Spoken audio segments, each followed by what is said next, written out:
health. He is a substantive voice on all matters relating to public health, and he's known for that substantive voice. His voice, when he speaks on these matters, adds weight, it adds value. He comes with a currency and a legitimacy that I am certain will further add value to this honorable chamber. And as the media asked me earlier this morning, and I said publicly as well, that the conversations in this place, to which he will add that voice, are very much that. Conversations coming from multiple different perspectives, drawn from different experiences, and using our respective different lenses to be able to shape public policy. And I want to welcome you to this honorable chamber.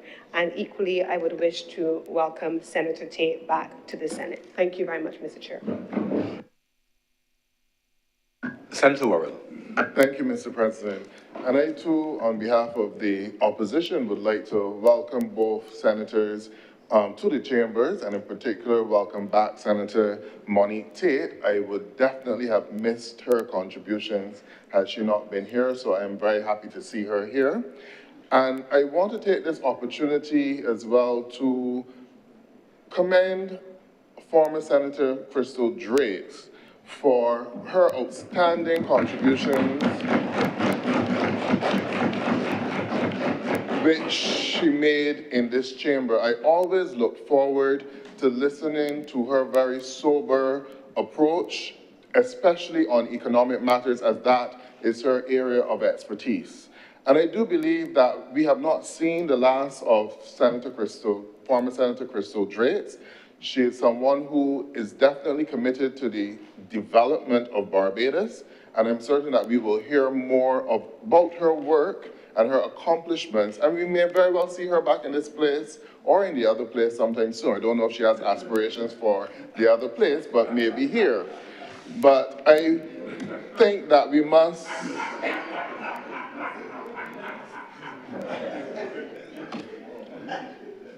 as someone who has an interest in the development of this country, that is a possible alternative, but I'm not speaking for her.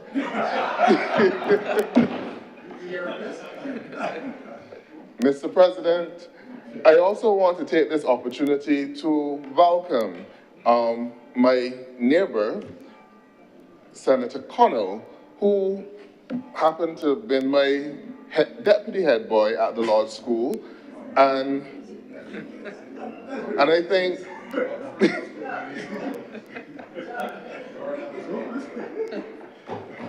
all right, deputy head boy at the law school, and all the other law school former law school students in here, you can give him a round of a thump for that. They asked for it, Mr. President. But I'm certain that Senator Connell will make a sterling contribution in this place, as he has already done in his professional career as a lecturer at the University of the West Indies, and also a medical professional. So I welcome him, and I'm glad to have you seated next to me, and I look forward to your contributions.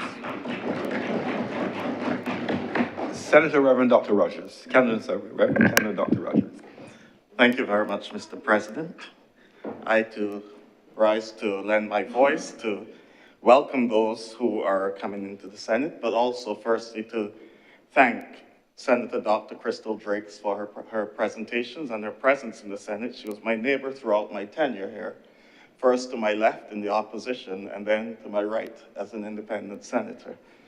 And I believe we will miss her erudite presentations in this chamber, and I wish her all the best in her endeavors in the future. I wish to welcome back, well, I'm not sure I'm able to welcome back Senator Tate, because she was before I am, but we welcome Senator Tate back to the Senate, and we look forward to her bringing the wealth of her experience in the legal profession, especially in critiquing and analyzing the legislation before us. So we welcome you back. And I take this opportunity also to welcome Senator Dr. Connell, who would have messaged me several times after speeches in this Senate, encouraging me in some of the things that I would have said and so on. So it is really a pleasure to have him here. And I know he brings with him as well the wealth of his experience in his field, as he is highly recognized, as has been mentioned before, nationally, regionally, and internationally. And I have no doubt that these experiences will come to bear on his presentations here. But I wish to join Senator Worrell as well in acknowledging that yet another one from my alma mater is here with us. And that now changes the balance of the Senate, where almost 1/4 of the Senate comes from that illustrious institution in St. John, 5 out of 21. So we welcome you. There's only the illustrious institution in St. John, the Lodge School. Congratulations, Senator Connell, and we look forward to your presentations here. Thank you very much, sir. Thank you very much, Senator Reverend Canon Dr. Rogers. Senator, the Honorable Christopher Maynard. Thank you, Mr. President. Mr. President, I am not going to speak about schools. I will first of all like to also recognize Senator Drakes, and I will simply say we shall miss, and I'm sure that many other people also miss, the strength of her contributions. I am hoping that my senior colleague to my right will take up some of that work. I wish to welcome Senator Tate back to this new phase of Parliament for her. I don't know how long it will be for all of us, but that's a different topic for a different time. And I must welcome Senator Dr. Kenneth Connell, who is well known in medical circles for his work. I'm hoping that with his expertise and his influence at a university level, he will be able to make a difference from a wider public office and from a position of privilege to make a change in the health of our country. I thank you. Thank you very much, Senator, the Honorable Christopher Maynard. Senator, the Honorable Lyndall Nurse. Thank you, Mr. President. Just a few brief words. I want to say that it was, first of all, a pleasure having been able to sit as an independent senator alongside Senator Crystal Drakes, who I think was a top senator. Her presentations, in my view, were always top-notch, very professional, and she brought that level of debate and that, but still with a calm perspective to get over and to express her positions, and not backing down when challenged by maybe some other senator. And I know she's a young person, and I wish her well as she moves on in the other aspects of her life. It is not often, Mr. President, that you get to say almost like a farewell, but yet a welcome back to the same individual. I speak, of course, of Senator Monique Tate, who had resigned, but given the wisdom of our new president, he decided to reappoint her to the Senate. And she too has been very critical and very independent in her opinions whenever it was required. And I think she did make a exceptional contribution during her tenure in the Senate. And so I am pleased to be able to welcome her back for her additional contributions. And finally, Senator Dr. Connell, our new senator, I cannot claim to know him really outside of Parliament or in any other relationships or organizations, but I seem to recall that his public presence became more prominent, I believe, during COVID. And you then began to see him more often on television, educating the general public about issues in public health. And I really enjoyed listening to them. I was educated, and I know that he will continue to lend his knowledge and his wisdom, particularly when debates in this Honorable Senate arise surrounding issues of public health and other areas in which he may have a basic interest. And so I am pleased to join with my other independent senators in welcoming Dr. Connell, and I look forward to his contributions. Thank you. Thank you very much. Senator Malalou. Thank you, Mr. President. I'll be very brief. I too would like to start by saying a big thank you to Senator Drakes Crystal, if I might say so. Took me under her wing in many respects and gave me some guidance when I was a new senator almost 4 years ago, and she always had a good word for me. I really appreciate that, and I too shall miss her. I will be brief and say welcome back to Senator, my good friend, Monique Tate. Good to see you back. I'm glad you were reappointed. Now, let me turn to the person who is now my best friend on my left. And welcome, Senator Connell. But I must say that I am the most excited person for you to be here. And you may wonder why. And that is because, you see, sir, that you now are in the firing line and not me. You see, in the seat that you hold there, there's often going to be some comments going to be directed in that general direction. And for the last 4 years, as I sat there were times when I felt that I was even coming under friendly fire. So I thank you very much for allowing me to move one step further up. And I'm appreciative. Welcome to you all. Thank you, sir.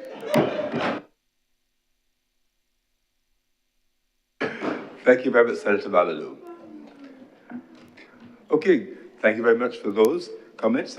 Let me also formally place on the record, I did so publicly otherwise, so let me place on the record of the Honorable Senate my thanks to Senator Dr.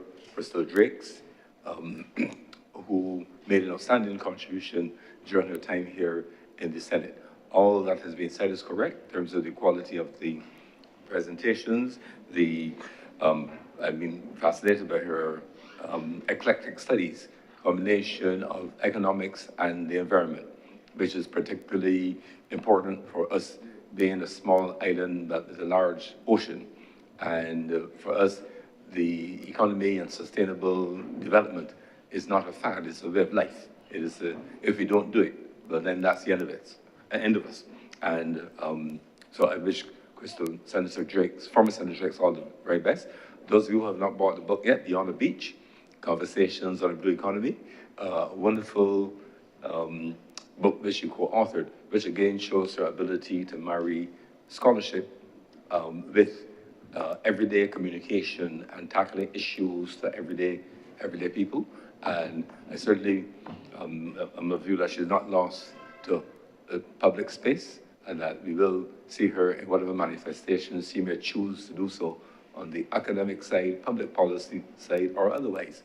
And I look forward to continuing contact with her and reading her works and gathering her perspectives on sustainable development, where we marry in a judicious way our economic ambitions with the preservation of our environment and our society. So, Senator Drakes, former Senator Drakes, I wish you all of the very best in your future endeavors.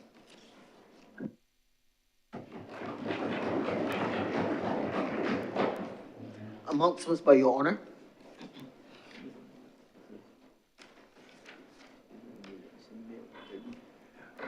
I've received a message from the Honorable the House of Assembly to the Honorable the Senate, and it reads as follows. The Honorable the House of Assembly has the honor to inform the Honorable the Senate that on the 9th day of December 2025, the Honorable the House of Assembly concurred with the Honorable the Senate in committing the following bills: Tourism Accommodation Bill 2025 and Barbados Tourism Product Authority Repeal, Transfer of Assets and Liability Bill 2025 to the Joint Select Committee standing on economic and productive sectors, and that the committee be empowered to consider the principles and merits of the bills and to report no later than 3 months from the date of its reference, dated the 9th day of December 2025, and signed by His Honor Arthur Holder, Speaker of the House of Assembly. I have minutes of our meeting held on Wednesday, 12th of November 2025 for confirmation. Senator Cummins. Mr. President, I beg to move that the minutes of our meeting held on Wednesday, the 12th of November 2025 be confirmed at this time. The question is that the minutes of our meeting held on Wednesday, 12th November 2025 be confirmed. Will those honorable senators in favor please say aye? Those against please say no. Methinks the ayes have it. Those minutes are confirmed. Minutes of Wednesday, the meeting held on Wednesday, 19th November 2025, and the meeting held on Wednesday, the 3rd of December 2025 for deferral. Senator Cummins. Mr. President, I beg to move that the minutes of our meeting held on Wednesday, the 3rd of December 2025 be deferred at this time. The question is that the minutes of our meeting on 19th November 2025 and 3rd December 2025 be deferred. Will those honorable senators in favor please say aye? Aye. Those against please say no. I think the ayes have it. Those minutes are accordingly deferred.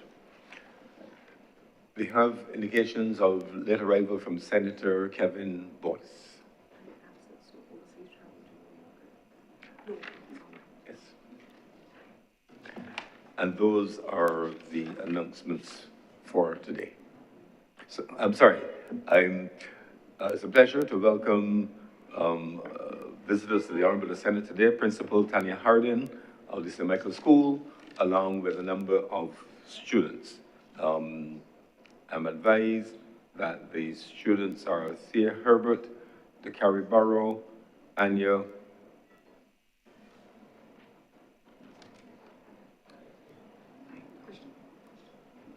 Crystal, pardon is a bad handwriting, Christiane Gamble, Kira Kelman, Jalvin Maynard, and Ramar Corin. Apologies if I got the name slightly wrong.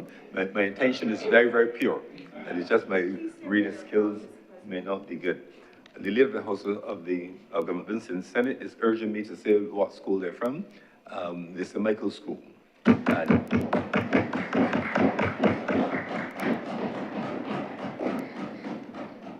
And as one of two representatives here, along with Senator Gregory Nichols, they're loudly welcoming the students of the school. My children went there, but I can't claim any great credit for my children. They've earned their own way there, and they will stand on their own as distinguished alumni. But I want to welcome you all to the Honorable Senate, and I'll make note of these names, and perhaps one of you one day will be senator ahead of these names here. So mark well, decide which of the seats looks most comfy to you, and we look forward to your being that generation which will continue the great traditions of the Honorable Senate. But thank you very much for attending, and we welcome you.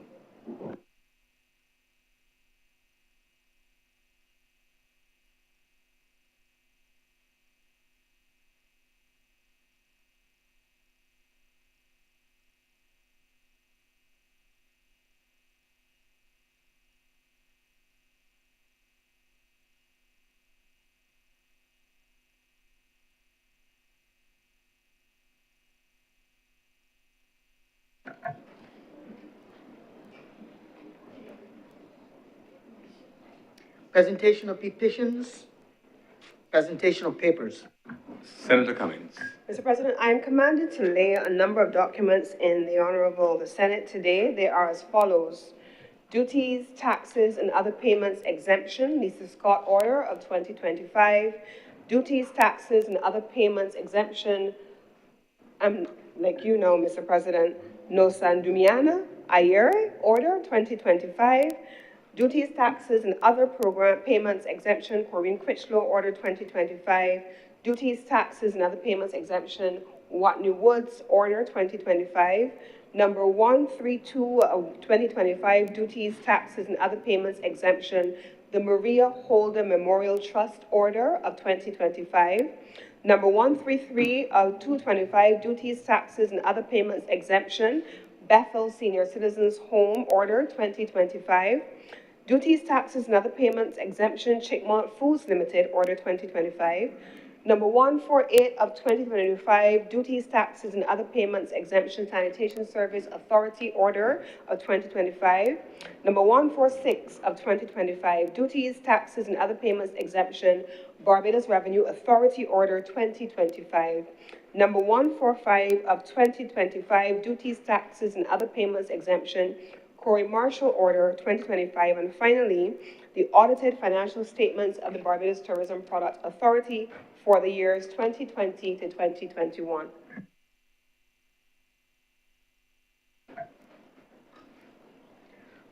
Reports from select committees. Questions to ministers.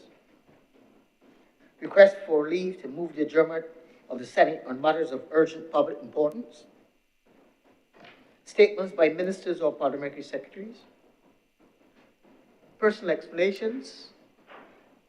Motions relating to the business or sitting of the Senate and moved by minister.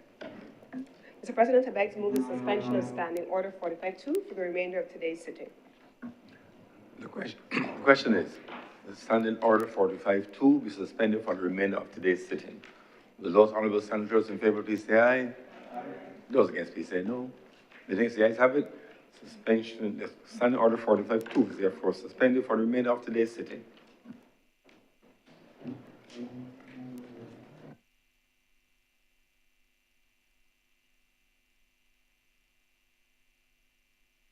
Introduction of bills.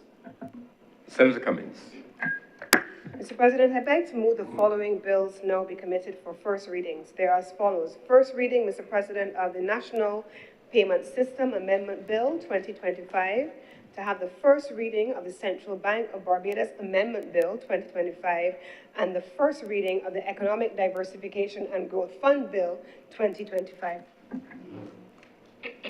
The question is that the National Payment System Amendment Bill 2025, the Central Bank of Barbados Amendment Bill 2025, the Economic Diversification and Growth Fund Bill 2025, be all read a first time. Will those honorable senators in favor please say aye? Aye. Those against please say no. The thanks the ayes have it. Those bills are accordingly read a first time. Public business, sir. Public business is now the order of the day.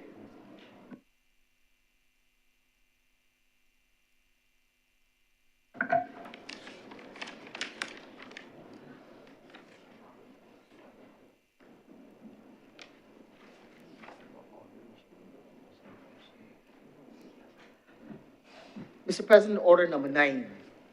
In the name of the ordinary leader of the Senate, to move the second reading of the Constitution Amendment Bill 2025. Senator Cummings. Thank you very much, Mr. President.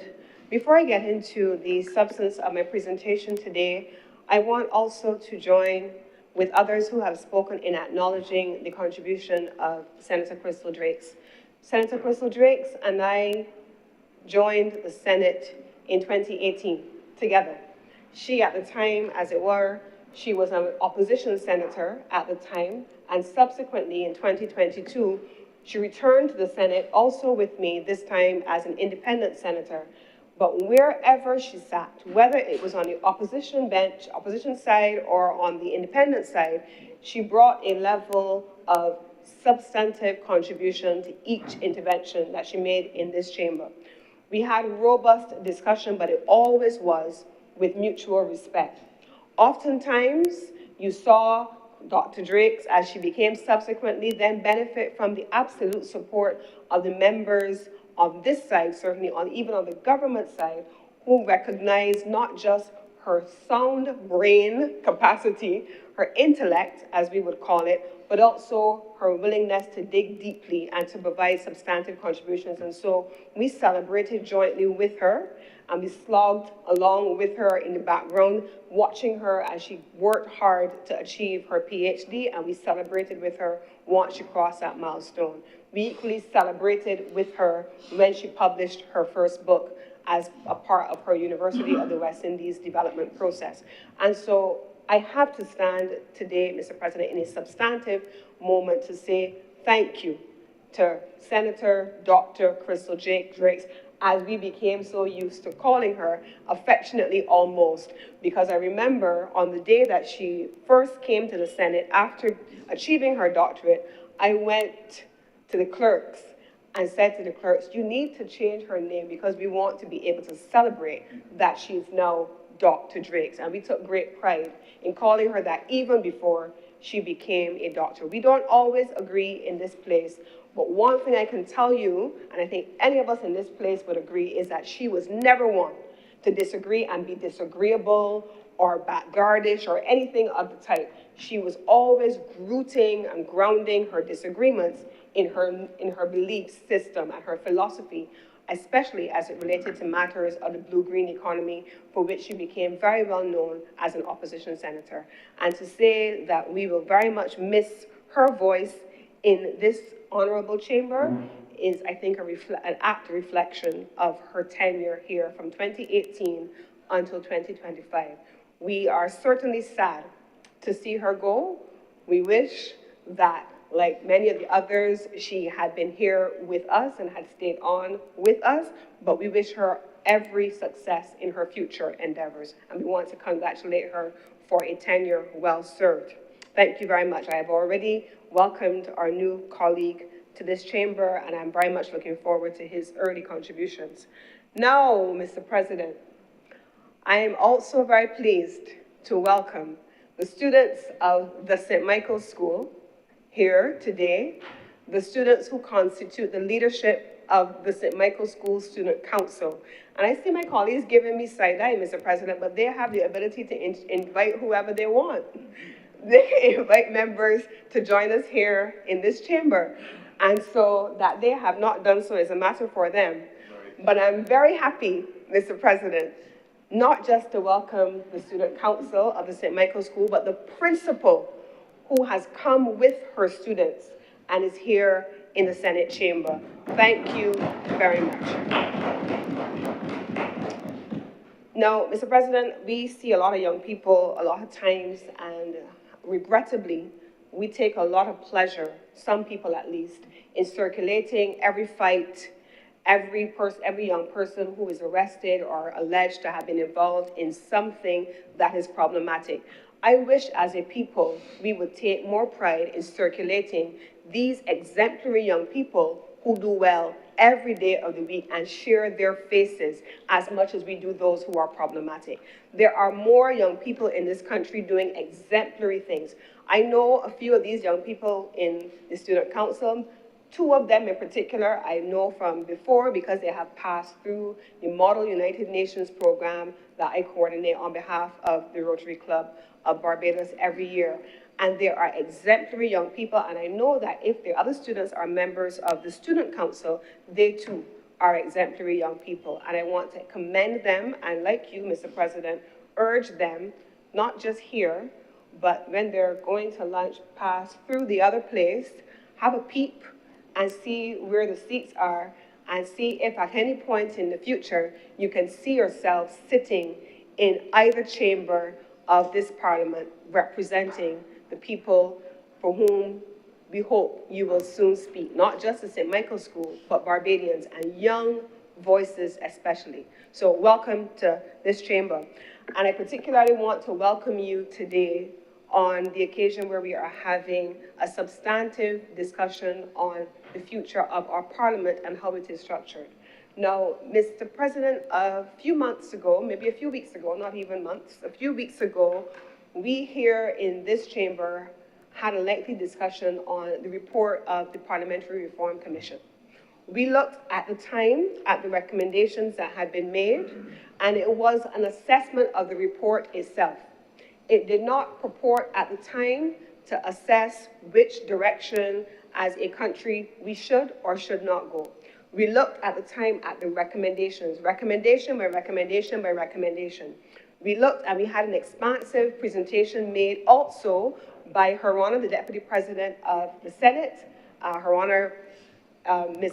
Elizabeth Thompson. She will be joining us shortly, but she had an opportunity to share her reflections as the Deputy Chair of the Parliamentary Reform Commission. At the time, she took us through what was in the mind of the Commission as they deliberated on the issues before them. She took us through the minority opinions, what was the thinking in some instances. We saw many of the minority opinions also being reflected. We are here today, Mr. President, to begin the long and arduous process of looking at how we can implement some of those reforms. And what is the reform that we are here to deal with today, Mr. President? We have on order number 10, or order number 9 and order number 10, I think it is, two pieces of legislation in particular. And with your permission, I beg to move that we treat to them as a cognate debate. I perhaps ought to have asked that before, Mr. President, so let me revert now, if I can, to treat to orders number 9 and 10 as a cognate debate.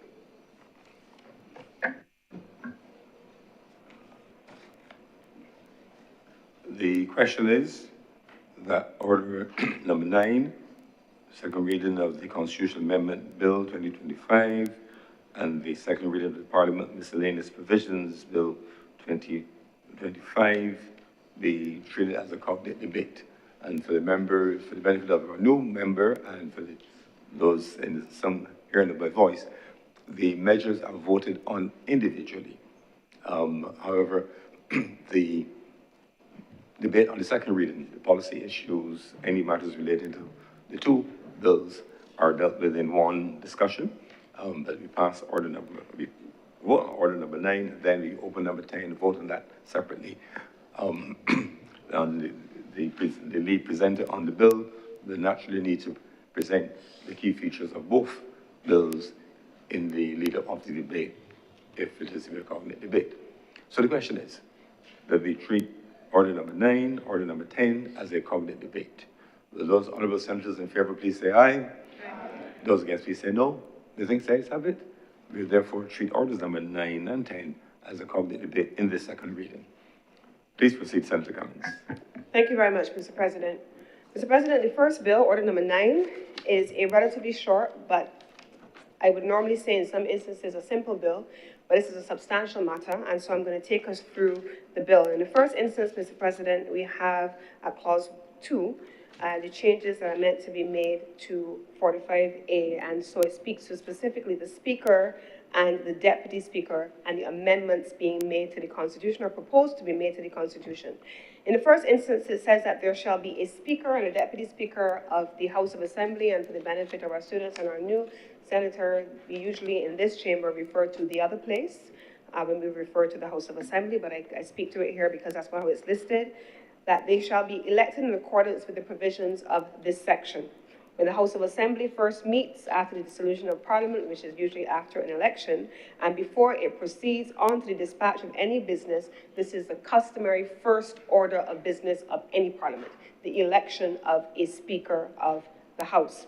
And so whenever the Speaker's space becomes vacant for any reason other than the dissolution of Parliament, the House shall elect such person in that office. And they shall be, by virtue of holding the office of Speaker, be deemed to be a member of the other place, in addition to the 30 members of such greater number of members as may be prescribed by the Parliament. And so you have, in summary, in this section, section 3, here where we're talking about, they shall be deemed in addition to the 30 members to be a member of Parliament. And that simply now makes a substantive shift to move from 30 members of the other place to 31 by having an independent Speaker not drawn from the elected members of Parliament. And I will go through that in greater detail further on. Where there is a division and the votes are equal, the Speaker will continue to have a casting vote. But now, unlike in previous incarnations, it is not an even number with 30, but with 31. In the next section, we move on. It says the House of Assembly, when it first meets after the dissolution and before it proceeds, it shall make this election.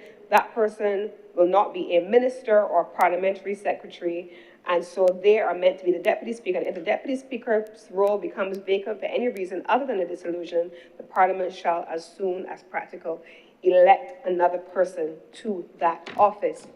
And then we have a couple of guardrails. They must be a citizen of Barbados, and they must be qualified. They must be they said they must not have been disqualified for election as a member of the House of Assembly. And we know the circumstances under which a person can be disqualified for election, and equally so, if you are disqualified for election, you cannot be elected to fill the role of the Speaker. And then it goes on to speak about the circumstances under which they must vacate the office. The Speaker must vacate the office when the House first meets after any dissolution of Parliament, where he ceases to become a citizen of Barbados, and where any circumstances arise that would cause him, in this case, the term him is always unisex, and you don't usually find her in the language, and so where it would cause him to be disqualified for election as a member of the House, and where he announces the resignation of his office to the House of Assembly, or by writing under his hand addressed to the Clerk of Parliament. And the same thing in principle applies, but to different layers, to the Deputy Speaker, where he announces the resignation of his office to that other place, or by writing to the Speaker or to the office of the Speaker, and equally to the Clerk of Parliament when he resigns. And then it goes on, Mr. President, to speak about how they can be removed. Again, another instance of putting guardrails in place. The standing orders are made to be pursuant to Section 50 and provide for the removal of the Speaker and Deputy Speaker from office, and they shall no longer be deemed to be a member of the House if they are removed from their offices. Now, I'm going to come back to the second part of the amendment, which allows for ministers to appear in either chamber, but I'm going to park for a moment at the first part of the amendment, which speaks about the Speaker. Now, Mr. President, let's deal first and foremost with the numerical challenge that oftentimes is presented. We've seen in other jurisdictions, Mr. President, where you may have in an even number, even on boards, you typically may have an odd number, and it is for the purpose of being able to always generate a clear majority vote. And so that is very much what is also meant to be intended here, and not to have a scenario where the Speaker has to then, even though he is independent, have a casting vote for one matter or the other by virtue of having a hung decision. And so, Mr. President, that is just as simple as it can get for numerical issues. But here's the other part of it, Mr. President. We in this chamber are constituted as you see us. On the government side, you have members who are appointed by the Prime Minister. On the independent side, you have members who are appointed by the President of Barbados. And on the opposition side, you have members who are appointed by the Leader of the Opposition. And in each instance, Mr. President, we have seen a number of conversations, certainly between 2018 and now, about what that composition should look like. And it is captured in great detail in the report of the Parliamentary Commission. We had an extensive discussion, especially on the independent senators' appointments. Should they come from specifically defined categories? Labor, youth, the diaspora. Should it come from business? What should be represented on the independent side? Should it be assigned to specific institutions? Should it be a rotating membership where you have different categories of persons appointed? That was an extensive discussion in the Parliamentary Reform Commission. And so we had this discussion about how the constitution of the Senate would be.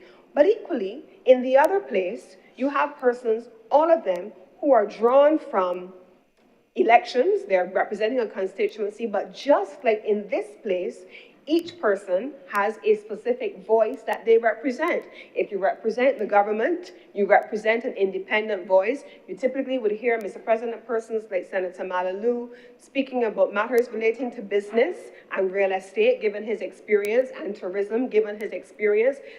Senator Rogers, we hear him speaking a lot about social issues and what happens at the community level. You've heard references earlier from Senator Tate and her speaking on matters relating to legal matters and the structure of legislation coming here. And in the other place, Mr. President, every person who is there is meant to represent a constituency too, but in this case, one that voted for them. And so the question the government is attempting to navigate is, how does this person who was elected to have a voice on behalf of a constituency base but cannot use that voice at any given time when speaking in Parliament? That person, by virtue of sitting at all times, as long as the Senate is, as long as the other place is in session, they must sit in the Speaker's chair. They cannot at any time speak in Parliament that they were elected to represent a constituency for. They cannot speak on behalf of those constituents. They have to depend on someone else to carry a brief for them. And that, Mr. President, is perhaps one of the most challenging principles that this amendment is attempting to navigate.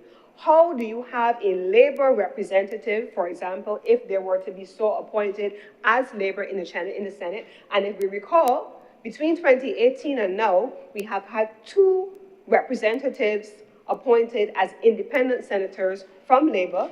First, Ms. Toni Moore, who was senator initially, and then we had the subsequent appointment also coming from the Barbados Workers Union. And then we had here, as an opposition senator at the time, but we had Caswell Franklin, who spoke extensively on all matters relating to Labour. How do you have a Labour representative, if they are an independent senator, for example, sitting in the chamber and not able to speak on behalf of Labour? How do you have a constituency representative sitting in the other place and not able to speak on behalf of the constituency that represented them, that elected them? And so, Mr. President, the amendment seeks to regulate that and to address that deficiency. It seeks to give a voice to those who are elected by people to speak on behalf of those people.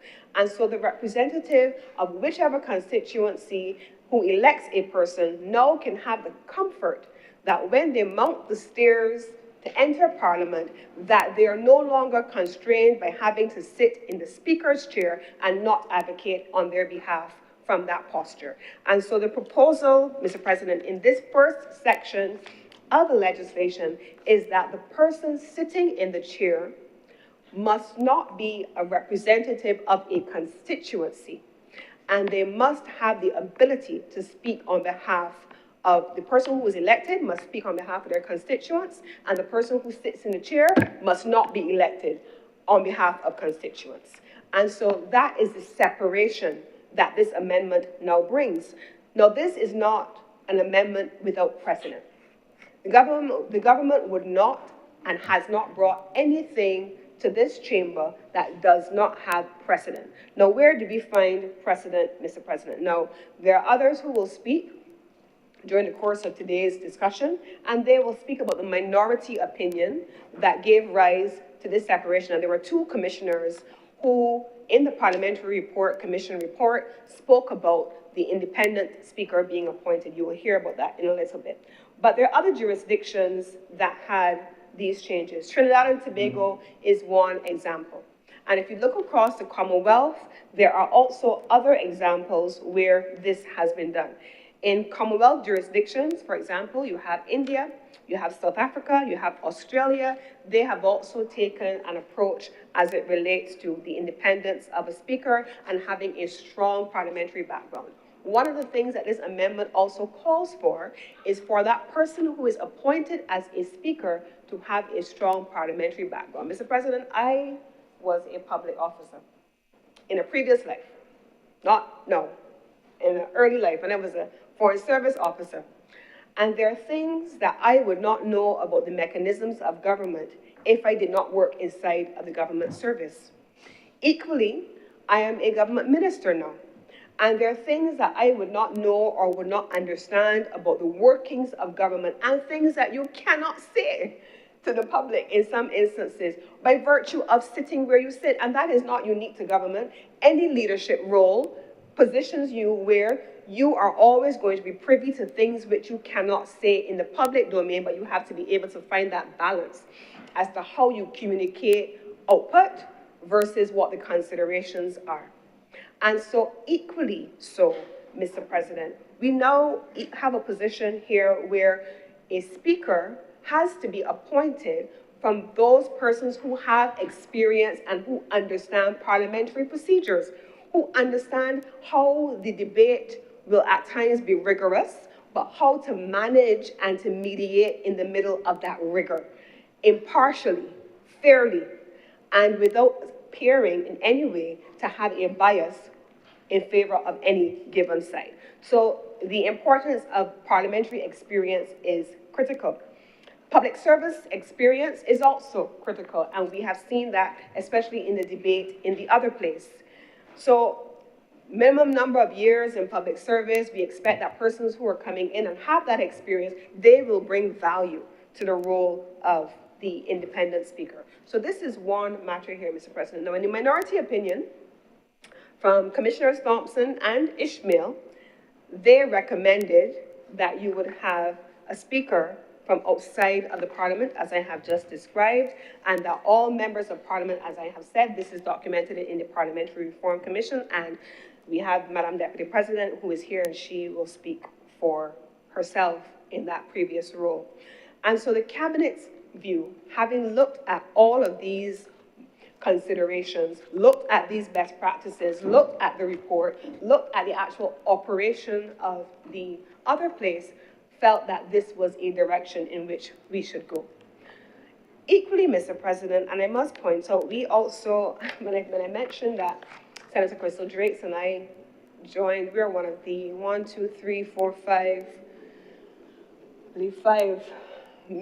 original members of the Senate who would have been here from 2018 throughout.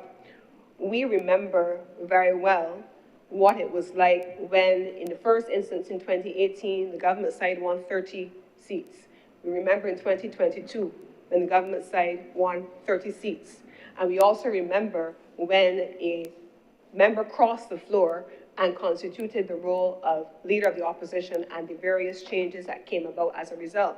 But we also would remember the debate coming from the government side that it was important that there must always be a provision for independent voices in this place in particular, even where it does not exist in the other place by virtue of election.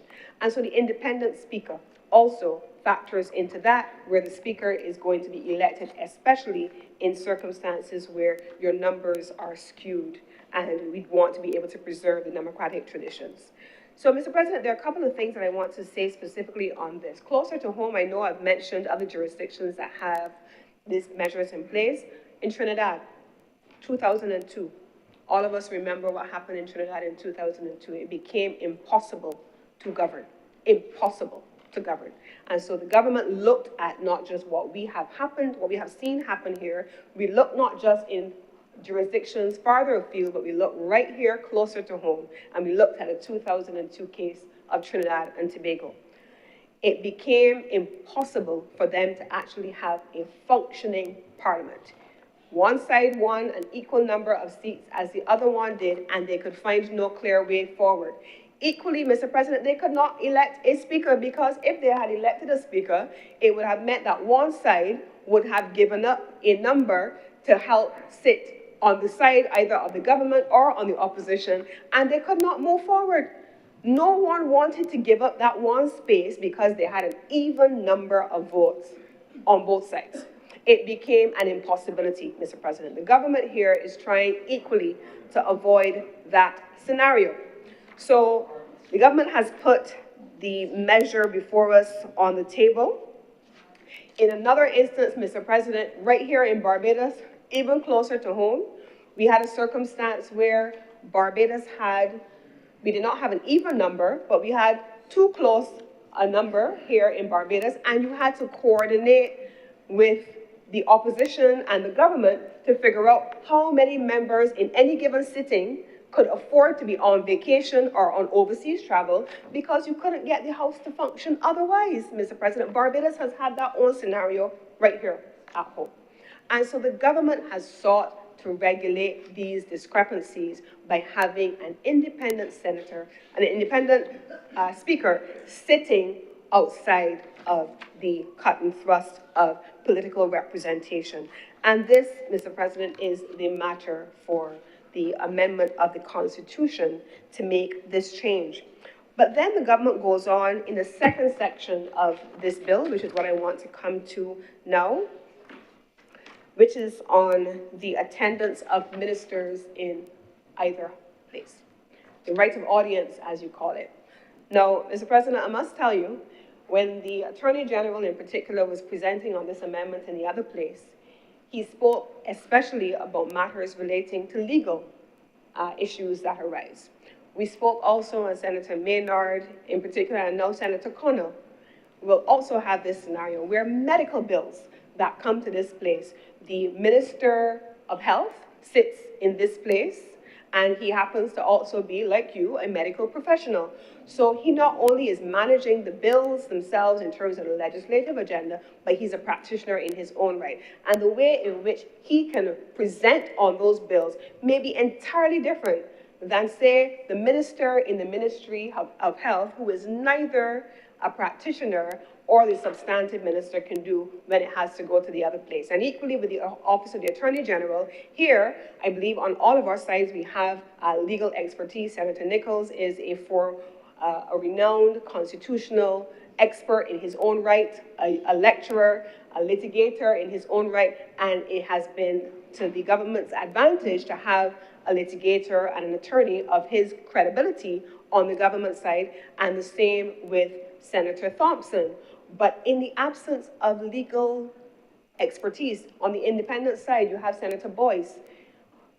If you do not have that legal expertise embedded within you, you have Senator Tate as well. If you do not have that expertise embedded, then it becomes a very difficult conversation because you are not carrying the brief. Neither are you the subject matter expert. And so equally so, Mr. President, this attempts to make sure that when the minister is drawn from either the other place or here, that when bills are being presented in either chamber, the minister has the right of audience. There are very few people who could present a legal bill who are not lawyers. And in my case, Mr. President, if you are not, energy is one of those things where if you are not embedded in it, sitting in it, sleeping with it, breathing with it, everything, every day, it becomes this thing that is abstract and at a distance, and is not something that you necessarily are able to understand, not just the nuances of. And even if you have the benefit of a brief on which you can present, when questions are asked and you have to respond to those questions, you may not have the answers to those questions because you're not immersed in the subject matter. And so equally, Mr. President, what that means is that when bills, and right now on our order paper, there are a number of items that, for the benefit of our new member and for our student members here, the order paper would outline effectively what is on the agenda for the Senate and the other place at any given time. We have now the National Payment System that I read the first time earlier, the Central Bank of Barbados Amendment Bill, which I also read earlier, and the Economic Diversification and Growth Fund Bill. These are items that were all presented by the minister in the Ministry of Finance in the other place because they're vested in that ministry. If this amendment had been in place by the time this bill comes here, the minister in the Ministry of Health, whose items these are, would be coming to the Senate, if possible, or if, well, under the circumstances that are outlined in the legislation, to present his own bill and to receive the interrogatories from the other members of the Senate, from the independent side and from the opposition side, so that they can respond in a way that is substantive and to add context and substance to the debate. I am that girl who always wants to be able to have a substantive debate. I do not want to have a debate over commas and full stops. I want to have a substantive debate over the matters before us. And so that's what we're hoping to be able to have with this second part of the amendment. And so the amendment says, a minister who is a member of the other place and a minister who is a senator may attend any sitting of the Senate or the House of Assembly respectively, and may be required at the instance of the President of the Senate or the Speaker in the other place to attend any sitting of the Senate or the House of Assembly respectively. And a minister may not be required to attend any sitting of either House under subsection 1B except on the adoption of the House for a motion for that purpose. And the same thing for the Senate. At the next section, Mr. President. Nothing in this section, however, and I spoke about the Attorney General on purpose, nothing in this section shall preclude the Attorney General from attending any sitting of the Senate or the other place, as the case may be, and taking part in debates and other proceedings and speaking on any motion before any such house, as the case may be, and moving amendments to any motions, even though the matter falls within the portfolio of some other minister. And here is why. How many times in this chamber have we had bills that have come here that amendments have been recommended, and certainly as leader of government business and my colleagues who constitute the cabinet, we may have to be sending messages to the Office of the Attorney General, to the Chief Parliamentary Counsel, to advise them what has been raised by members of the Senate in their legislative right, and then what can be done in response to that. Now, I understand that sometimes, as I started out earlier on this particular point, if you're not sitting in it, what you may be seeing on the outside may be a snapshot of what the big picture actually is. And so you may not always be able to make the changes that you are recommending because there may be more considerations than you are aware of. You may be thinking in a very theoretical way, but there are actually 10 things on the table that you don't see based on what is before you in the amendment or in the proposed amendment.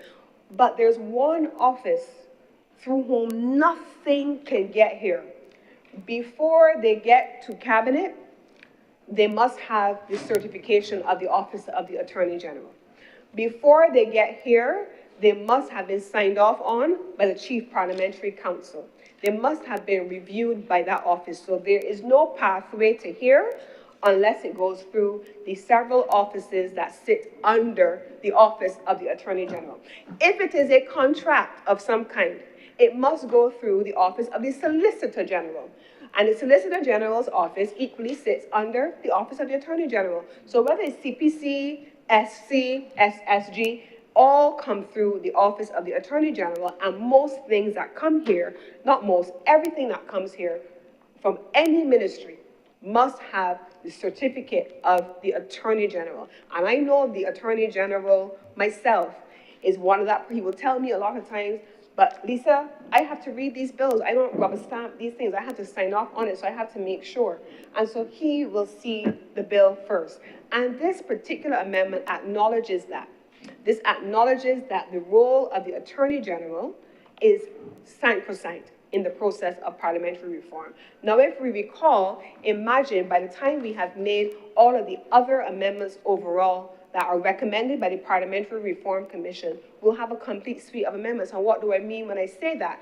Also in the Parliamentary Reform Commission report, there was a recommendation that the Office of the Chief Parliamentary Counsel should now sit under the Parliament of Barbados, whereby everything that is legal will then sit under the Parliament, everything that is legislative will sit under the Parliament of Barbados here, as opposed to where it currently sits. That was one of the recommendations that was made.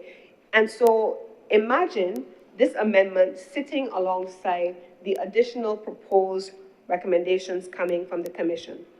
And so the recommendation then allows for what is called here attendance of ministers in either house, right of audience, and equally, as I mentioned, with the role of the speaker, there are examples of best practices drawn from other jurisdictions, and we have seen that in places like Australia, in Canada, and even in the UK, where a lot of our legislation originated. And so we have, in those instances, we limit the right of audience to things like speaking only, related matters, time-limited interventions, and it requires, as is in this case, the invitation or concurrence of the presiding officer, except as it relates to the office of the Attorney General. So, Mr. President, these are the amendments that we're covering in order number 9, and I want to draw attention now to the consequential relationship between order number 10.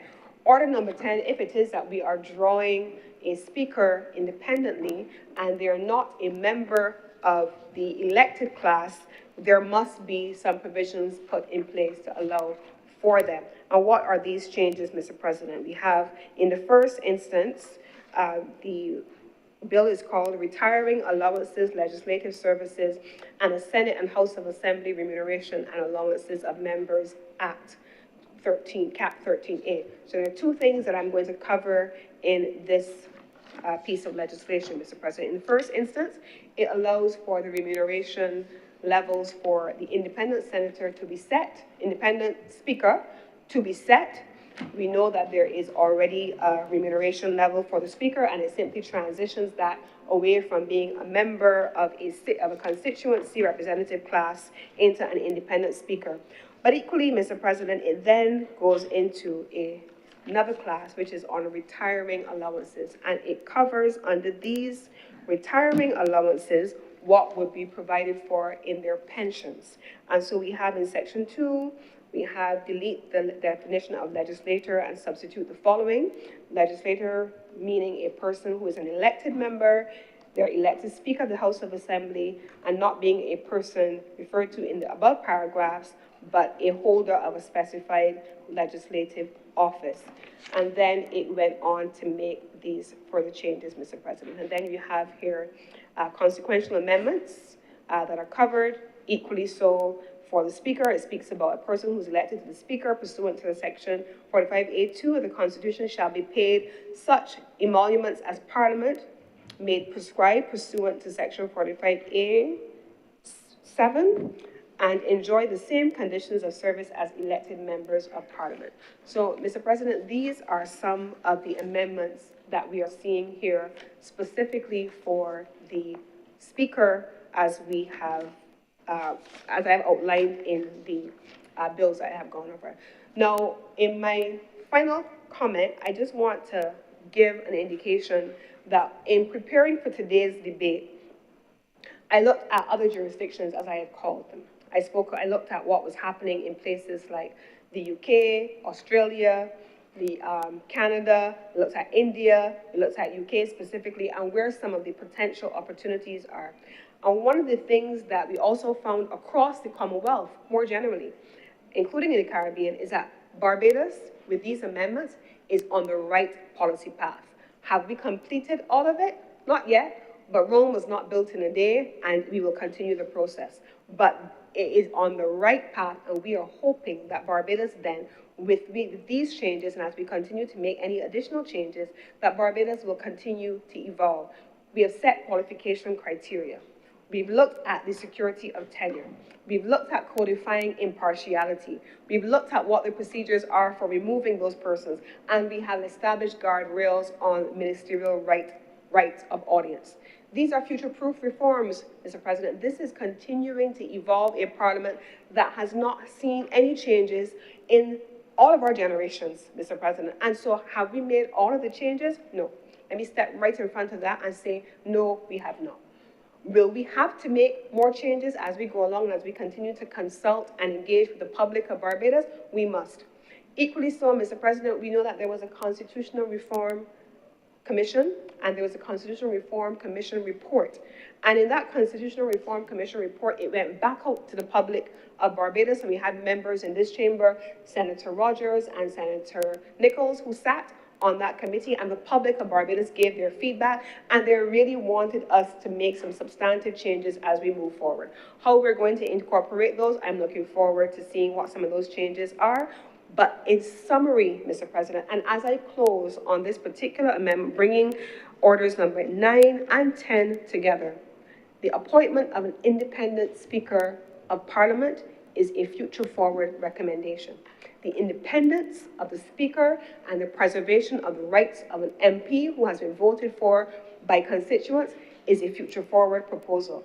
Preserving their tenure, Mr. President, and allowing for parliamentary remuneration levels to be set with that independence, that is a future-forward proposal, Mr. President. And allowing for the right of audience for ministers enriches our debate, enhances our contribution to the substantive matters of policy development and legislative reform, and it adds value to the robust debate that already takes place in these honorable chambers, Mr. President. And I'm looking forward to being in a position to respond to any queries that are meant to be raised by colleagues as they make their contributions. But with these few words, Mr. President, I beg to move that this bill is read a second time.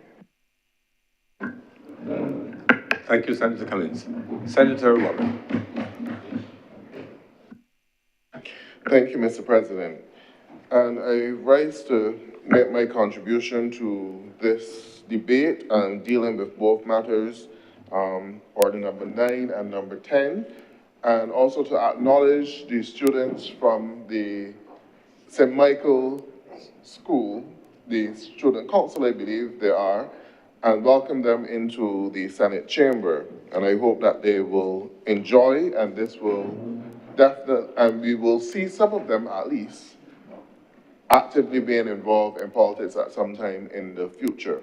It's very important to have our young people recognize that they too play a role in what is happening in this country, and their views at this time, even though they may be young, are still critical to the development and the growth of the country. We cannot move forward unless we have the buy-in from the next generation, which is expected to take the mantle and carry this country forward in the future. Mr. President, we are here today to discuss a change to the Constitution and also a change to the governance of most of the other place. Well, it does impact on this chamber as well when you look at all of the features of the amendments being made here today, well, likely to be made today to the Constitution. The major component would be for an independent speaker to be put in place in the other place. And the other parts of the component would be to allow for ministers the freedom to move between the two chambers to make presentations on legislation directly coming from their portfolios, and also for the Attorney General, who basically signs off on all legislation which comes before the Parliament, to have that freedom as well to speak in both chambers. In principle, Mr. President, I don't think that Barbados would have an objection to some of these, as the leader of government business would have said, this is done in other places. But when you look at the way, Mr. President, in which it is being done, there are some questions which you have to ask. And there are some questions, Mr. President, which would raise objections. So even though you may agree to it in principle, there may still be some objections to the way how it is being done and how it is being managed. Now, I think Barbadians are quite tired and weary, and this is something that is being said in these chambers, well, not from the other side, but definitely from this side and from the opposition, the fact that we have become a republic since 2021, this is 4 years now, and up to this day, we have not had sight of a republic constitution. And we have heard of well, there was a commission put in place to deal with the new constitution for Barbados. Similarly, there was a commission put in place to deal with reform of the Parliament of Barbados. We had the privilege a few weeks ago of actually having sight of that report and debating that report here in this chamber, and it was also done in the other place. And many of us do accept the majority of the recommendations put forward by that report on parliamentary reform. But I think that Barbadians are becoming wary of this piecemeal approach of amending a constitution which you intend to replace overall. And we may ask the question, what is the difficulty and what is the challenge 4 years after the fact? Some may even say that if you're going to a republic, you should probably have the constitution ready on the same day that you decide to become a republic. Have that constitution ready to sign off and vetted by the people of Barbados and accepted by the people of Barbados. But now we are here today to do a piecemeal approach. Not only changing the constitution, but also taking just a portion of the recommendations which were made in the Parliamentary Reform Commission report and implementing it. And that portion would be for the Speaker of the House of Assembly to be independent. Mr. President, could we not have gone a bit further? Could we not have gone a bit further in terms of holistically looking at the governance structure of this country? Couldn't a government which, on 2 occasions, won the largest mandate ever given to a political party in a country, way over the 2/3 threshold required for changes of the Constitution, not utilize that mandate more effectively and more efficiently to bring about the necessary changes to the Constitution, the necessary changes to our governance structure that they have at their disposal simply because of the mere number of seats which they have in the other place, which certifies that they will definitely have 2/3, more than 2/3 support if all of their members support the necessary changes. But instead, Mr. President, we have witnessed a government, instead of using that mandate, they have from time to time, well, they've used it, but some would say that it has been exploited or abused in the way how it has been used, and not necessarily used to benefit and to take the country forward. Because here we are, the frustration is there amongst Barbadians that theoretically we are a republic, but we don't have a republican constitution. And we know that our governance structure, our governance systems could do with a complete overhaul of the Constitution of Barbados that would take this country forward in terms of governance, Mr. President, and yet still...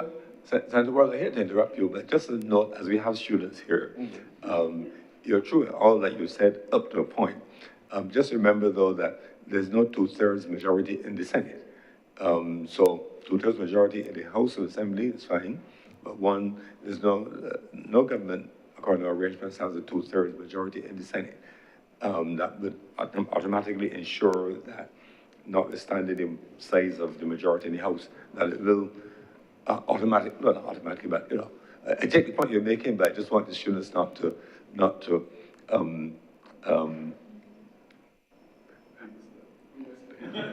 no senator here ever misleads anyone, not to take the wrong meaning out of it.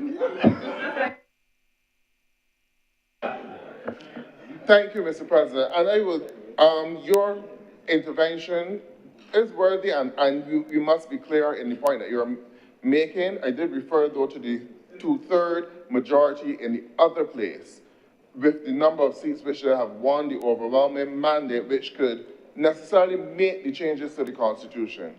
And I am certain that once it comes to this place, and it meets the muster, in particular, not only, well, of the independent senators, there's a very strong likelihood that it would be passed, it would be supported, and it would be adopted. But unfortunately, Mr. President, we have not had that sort of appetite from this government to introduce such legislation that would help to bring Barbados forward. I am certain that if some of our prime ministers in the past had that kind of mandate and had that kind of overwhelming support, there would have been sweeping changes to our constitution that we will not have to bother ourselves in terms of, is the parliament functioning correctly? Is there adequate oversight?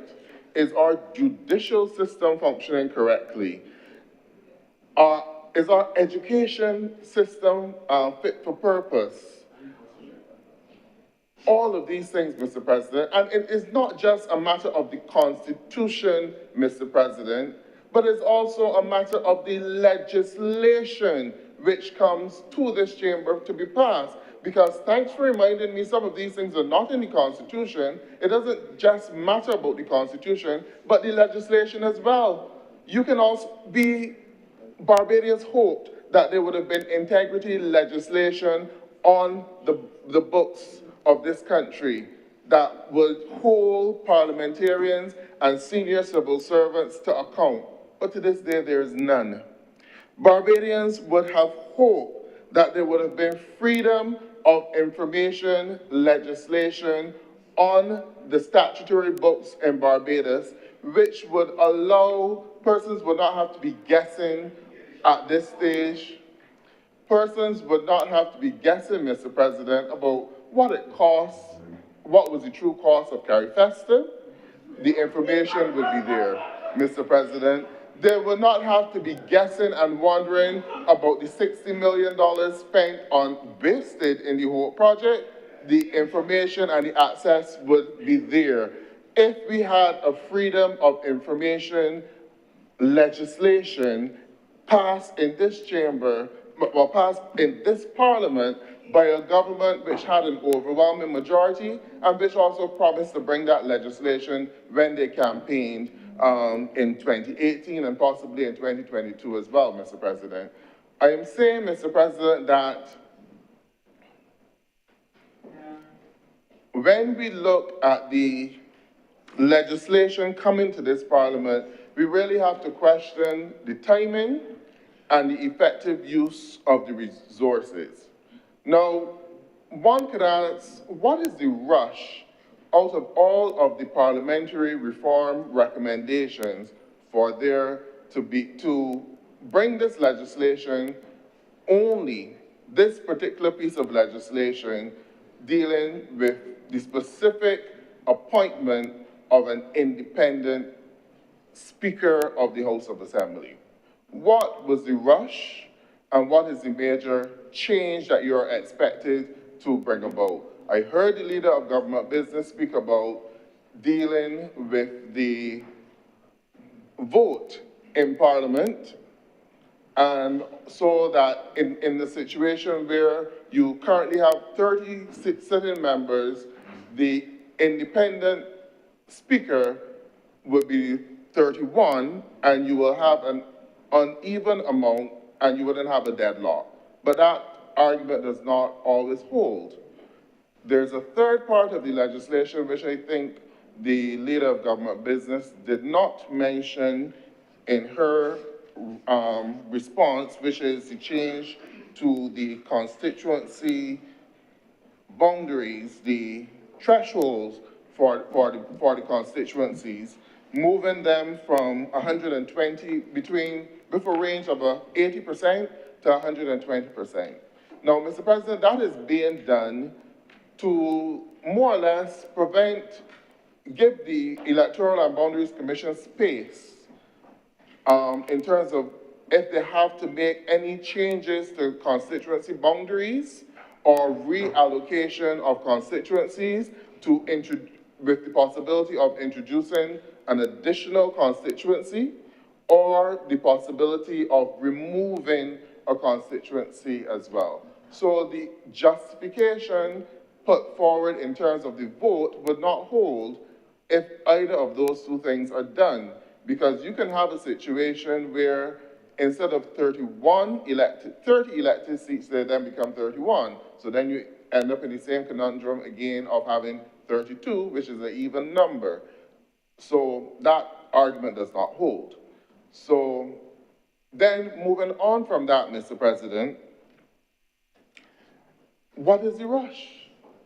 What is the rush of just bringing that one specific amendment to the Constitution, that one specific recommendation from the Parliamentary Reform Report, a lovely document with loads of information, loads of recommendations which could have been adopted? I would have thought it would have been better, Mr. President, and tidier for the legislative process if the government had decided, okay, because they're all recommendations, and all recommendations don't have to be adopted, but to look at the suite of recommendations and decide on the ones which they intend to adopt and bring legislation to put all of those recommendations in place. Instead of, we are here today doing one thing, and then we come back, I don't know if we will come back again to adopt other pieces of legislation. All of those recommendations are important to the good governance of this country. Mr. President, I would hope that this amendment today is not being passed solely to enfranchise an individual, because you ought not to deal with legislation in that way to enfranchise an individual. So I would honestly hope that we are not being rushed here today to adopt legislation with the specific intention of enfranchising an individual. That ought not to be done in any legislature, and it definitely should not be done with any legislation which requires a constitutional amendment, Mr. President. And for that purpose, Mr. President, I do not know that that has been answered or justified, and I will put it back to the leader of government business or other persons from the other side when in making their contribution to make that explanation, to make that clear to the people of Barbados that we are not amending legislation here today for the sole purpose of enfranchising an individual. Now, this role of the Speaker of the House of Assembly is very important, Mr. President. In principle, I do agree that we can move to that stage where we have an independent Speaker, one who did not run in an election campaign and who is not the holder of a seat. I do believe that we can do this, and is done in other jurisdictions. And the importance, though, Mr. Speaker, is that word independent. Because an individual cannot be considered to be an independent speaker under this legislation and under this new dispensation, and just a couple weeks ago, a couple months ago, came out of the partisan political arena, having held a seat in the House of Assembly or a senior role in government or within either of the political parties. In fact, Mr. President, when you look at some of the other jurisdictions, such as the United Kingdom and also Canada, in Canada, when an independent Speaker, I believe they call him the Speaker of the Senate, is elected, that person cannot be involved in partisan politics.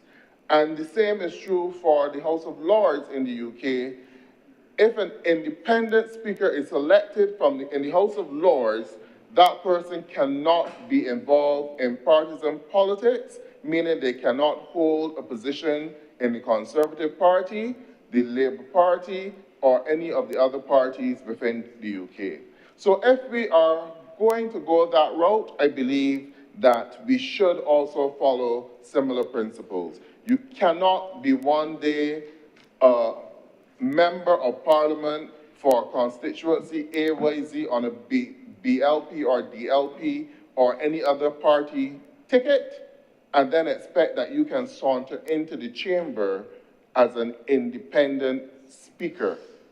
Mr. President, there will be objections to that. And that should not be occurring within this legislature. And I'm hoping that that was not the thinking, or let me put it in a positive way. I am hoping that when the government conceptualized this change in the Constitution, this amendment, that they did have that in mind, that they will never sully the legislation by looking to appoint a political person to the position of an independent speaker. Mr. President, we can also go further. This Parliament has two chambers, the lower house and this chamber, Mr. President, and you sit in, why couldn't we extended it to the appointment of the President as well, of the President of the Senate, Mr. President? Why couldn't we have included the appointment of the President of the Senate to have an independent individual selected to be the President of the Senate in a similar way in which it is done within the Canadian legislature? Why just the Speaker of the House of Assembly? That is also a possibility. Again, Mr. President, I do believe that we need further discussion on some of these amendments, and especially amendments that impact on the Constitution of Barbados. Couldn't there have been wider public debate? When this legislation was introduced in the other place, it started up a number of conversations in Barbados about the process. There are some persons who suggested that perhaps the president of the country should be the one appointing the independent president or independent speaker of the House of Assembly and the independent president of the Senate. That is one option. There's also the other option, Mr. President, which was raised in the other place, that you should possibly have, if we are in a republic, that the speaker should serve a longer term, a term longer than a 5-year period, so that the speaker does not become embroiled or in the change in Parliament when you shift from every 5 years with the election. So it suggested that the speaker serve a 7-year period, so that his appointment is independent of whichever political party wins control of the seats in the other place, Mr. President. And we can go further, a further suggestion as well, that the speaker should also be elected by the public, as is done in some jurisdictions where judges are elected. As done in other jurisdictions, Mr. President, where judges or commissioners of police are elected, Mr. President. I hope that you can hear me, Mr. President. But I'm having difficulty hearing myself down here.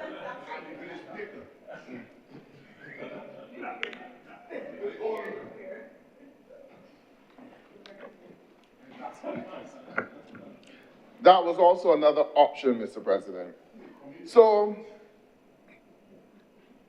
as we go through this process, it needs to make sense to the people of Barbados, and it needs to make sense to the overall governance structure which we are trying to put in place. I think that this country is at the stage where it wants to see a comprehensive constitutional reform. Barbadians are tired of, we say that we are a republic, but we don't see the Republican Constitution. We want to see those aspects of it being done. And if we go, and we need to look at it from a holistic perspective, Mr. President, in that it could improve the governance structure of this country. it could improve the governance. When I read the parliamentary reform report, there were a number of things in that report which spoke to giving the parliament more ability for oversight and accountability as well. All of those things are just as important as having an independent speaker. So the rush to have an independent speaker, Mr. President, will not necessarily change the deficiencies within our governance system within this country. The fact that we don't have integrity legislation, the fact that we are still pretty much in the dark about a number of the spending issues around the government of Barbados.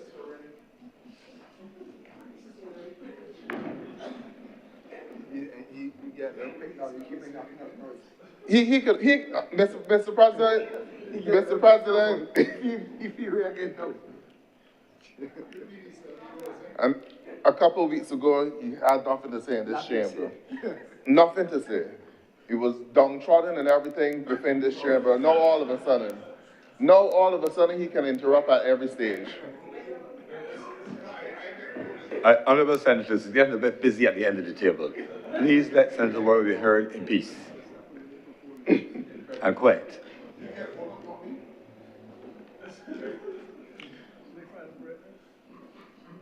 Mr. President, as I continue with my contribution, looking also at the changes to the retiring allowances.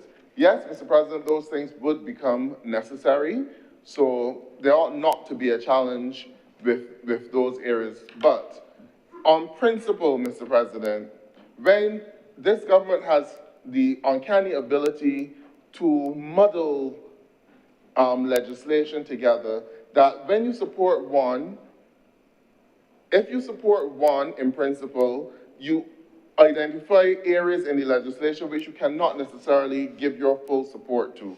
And that is the case with this particular piece of legislation. One, you can support the change for a limited period of time to the range of voters in constituency. Not a problem with that. You can support, I think there are actually 3 aspects of this bill, Mr. President. The attendance of the ministers within both chambers. You can support that, and I think that actually becomes necessary when you go into the estimates process.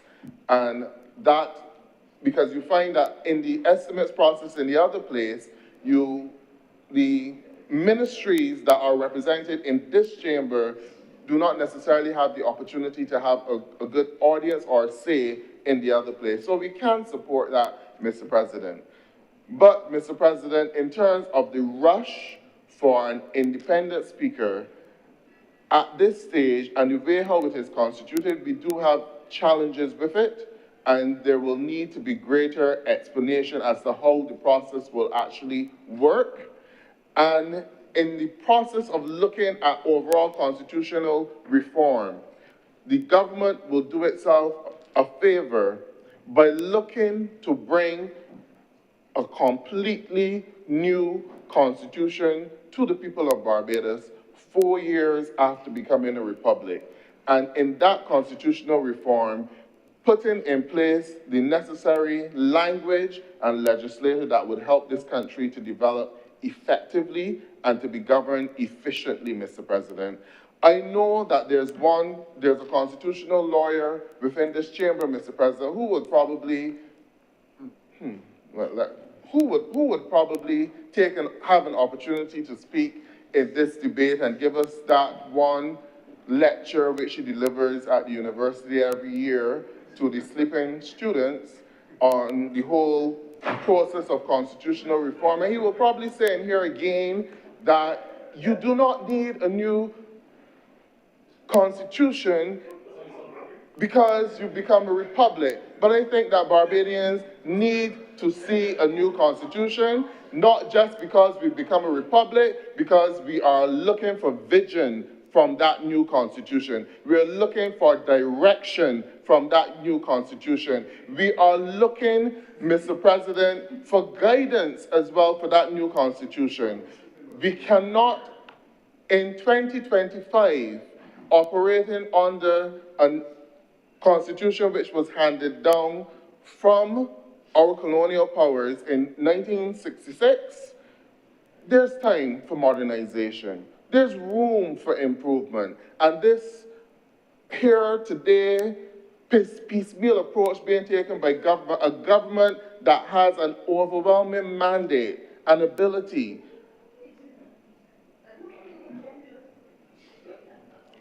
a government that has an overwhelming mandate, Mr. President, could do this country better and utilize it effectively for the benefit of the people of Barbados and bring us today a constitution that the young people of Barbados can embrace, that the young people in Barbados can say, this is the constitution that will take us forward, a constitution which will be a roadmap for them, a constitution which will be a vision for them as to what is their role in the development of this country. But to bring legislation, Mr. President, to solely enfranchise an individual is not where this Parliament should be today. And to bring legislation that ignores all of the other recommendations which were put at the disposal of this Parliament is not where we ought to be today. We could spend our time more effectively listening to the people of Barbados and consulting with the people of Barbados on the way forward for this country. Thank you, Mr. President. Thank you very much, Senator Warren.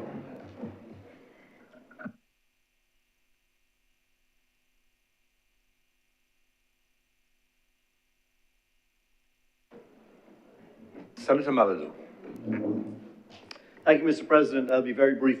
This is not an area where I would say I have expertise, so I will just bring my common knowledge to it and make a couple of brief remarks. The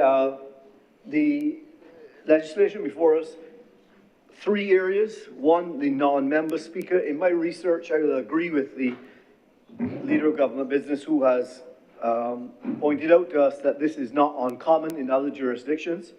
As I refer here to my notes, sir, I see that this is permissive in Kenya, Malaysia, several other Caribbean constitutions, Grenada, St. Lucia, many other places.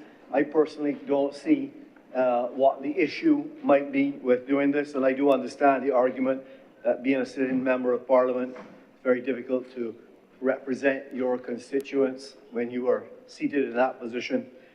So I understand it. I have no objection to that. Secondly, in having the Attorney General addressing either the House or the Senate, in fact, it has, in my brief 3.99 years here, I have had occasion that the Attorney General has had special meetings with us to explain some technical legislation or perhaps some sensitive matters and so on. So I can see that there is a need for that. And when we are dealing with legislation, which a lot falls under his purview, it's probably a good idea that he can come and speak to us from time to time, or he or she or whoever that person may be. So again, I have no problem with that. And again, I see that we have a situation where ministers, legislation that originates sometimes in the Senate, sometimes in the House. Again, I can see the benefit of that, and I can see no downside, more importantly, to that change. And again, in my research, it indicated to me that it's not uncommon. There is a bit of a change that's going on in the world that is allowing this way back when it was never allowed. Now they're found ways to do it. So, sir, I would reserve my only real comment to the change in the percentage size of the constituencies, and perhaps my comment will be surprising to you. I have no problem in moving from, I think it's moving from 115%, 85 to 115% to 80 to 120%. So we're adding 5% on either side for the size of the constituencies. But sir, we have, in my estimation, 210,000 people of eligible voting age. 210,000. And today, sir, we have 30 members of parliament. That means that the math is each member of parliament is representing about 7,000 people. So for me, I think I would approach this slightly different. I have no problem with the percentages, but we have too many members of parliament, sir. 30. Why do we need 34, 7,000 per person? And then when you add to that, those members of parliament, from there we have to get some ministers, and we come, even in this chamber alone, sir, I believe we have 4 ministers coming from this chamber, so they're not even members of parliament, but they're ministers coming from this chamber. So again, I have no objection to any of these changes. I am not a constitutional scholar. I shall not enter into the debate about the constitutional side of it. It makes sense, the two matters. But what also makes sense from my perspective as a business person is for us to reduce the size and to have a smaller number of members of parliament. And I hope that at some point in time, maybe in the new constitution, that will be contemplated. And with those few words, I'm obliged to you, sir. Thank you very much, Senator Mallon. Senator Kevin Boyce. Thank you, Mr. President, and allow me to apologize for my late attendance. I saw that it was reported. Mr. President, I wish to join in welcoming the new member to the Senate and the return of Senator Tate. I wish to also echo the sentiments in relation to Senator Drakes, who I really enjoyed having next to me, and now to have such a intellect replaced with more of a guiding figure to my left, it will take some adjustment. I think I also join in recognizing her contributions and the quality of her contributions, which I think speaks volumes to what we are trying to do in this honorable house. She will be missed, but I am certain that her contribution to Barbadian society has yet to really get going. Sir, the constitutional amendment which is being debated is one which we have had cause to visit several times, and I use the legal definition of several, between 2 and 7. And the reason for that is that every time it occurs, there is a question as to why are we doing it in this manner. So I don't think it would be awkward to point that out. Why is it being done in this manner? Those of us who were here a few years ago recall the statement by the government that we would be doing the constitutional reform every month. I believe it was supposed to be a chapter. That has not happened. So we find ourselves having to have these debates without the necessary historical or analytical assets to really do it in a fulsome manner.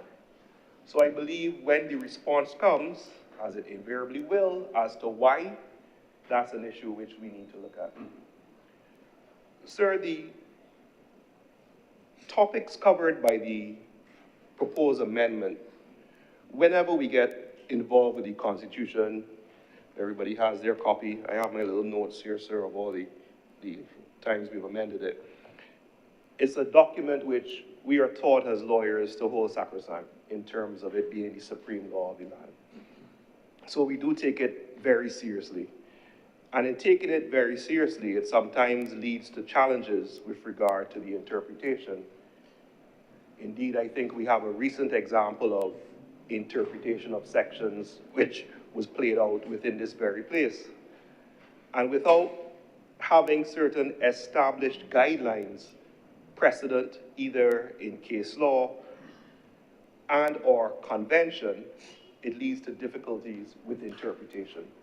So when we have these debates, I hear talk about expertise and constitutional scholars, all that is relevant, but a lot of it is a determination which we as legislators are seeking to make for the future of Barbados. That's the preamble, sir. Now, this issue of the speaker was one which was dealt with in the 1998 Ford Commission, and we have discussed that document in this House several times, sir. And the recommendation was to keep the speaker as an elected member of parliament. This was supposed to maintain the Westminster tradition, familiarity of the rules. The downside was, of course, that the speaker could not represent the constituents who elected the speaker, and of course, the possible bias. But we all know that all MPs who find themselves as speakers lose the partiality which they have. And once they go in that chair, they're able to distinguish and rule with an even temperament. 2024, Constitutional Reform Commission, CRC, majority view was to retain the speaker as an MP on the basis that it ensures a certain level of continuity. The risk was, of course, the MP who becomes speaker losing the voice. And there was a minority suggestion in 2024 to elect a speaker from outside the parliament, which would lead to increased independence and allow the MPs to represent the constituents. The downside of that was seen to be that the external speaker would lack experience. In 2024, the Parliamentary Reform Commission took the same position, the majority, with regard to the Constitutional Reform Commission. Now, you must forgive me, sir, if the commissions start to get conflated, but the 2024 Parliamentary Reform Commission took the same position, the majority members of the 2024 Parliamentary Reform Commission took the same position of the majority members of the Constitutional Reform Commission, 2024. And they said to retain the speaker as a member of parliament. The minority, whose position has been seemingly accepted by the cabinet, is that the external speaker should be brought in for the purpose of neutrality. They pushed the argument that it would allow for fairness and reduce the conflict of the roles. The identified challenge, of course, was training.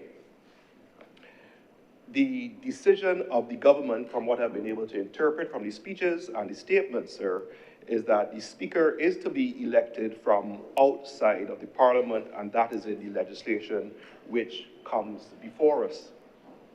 It allows, I understand, full independence of the speaker, that MPs who are elected are allowed to represent their constituencies, and there will be clear eligibility, training, and of course, the powerful recall as the leader of government business set out in her presentation earlier.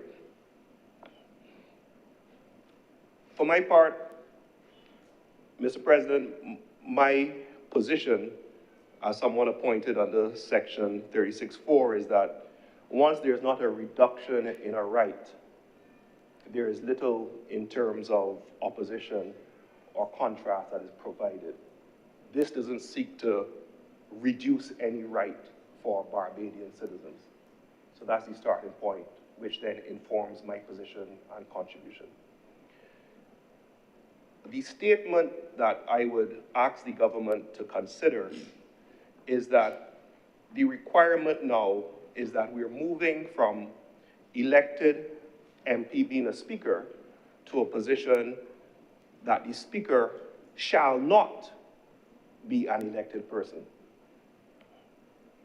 So we are saying we are done with having an elected person as a member, we're saying that no longer shall an elected MP be able to sit as Speaker of the House.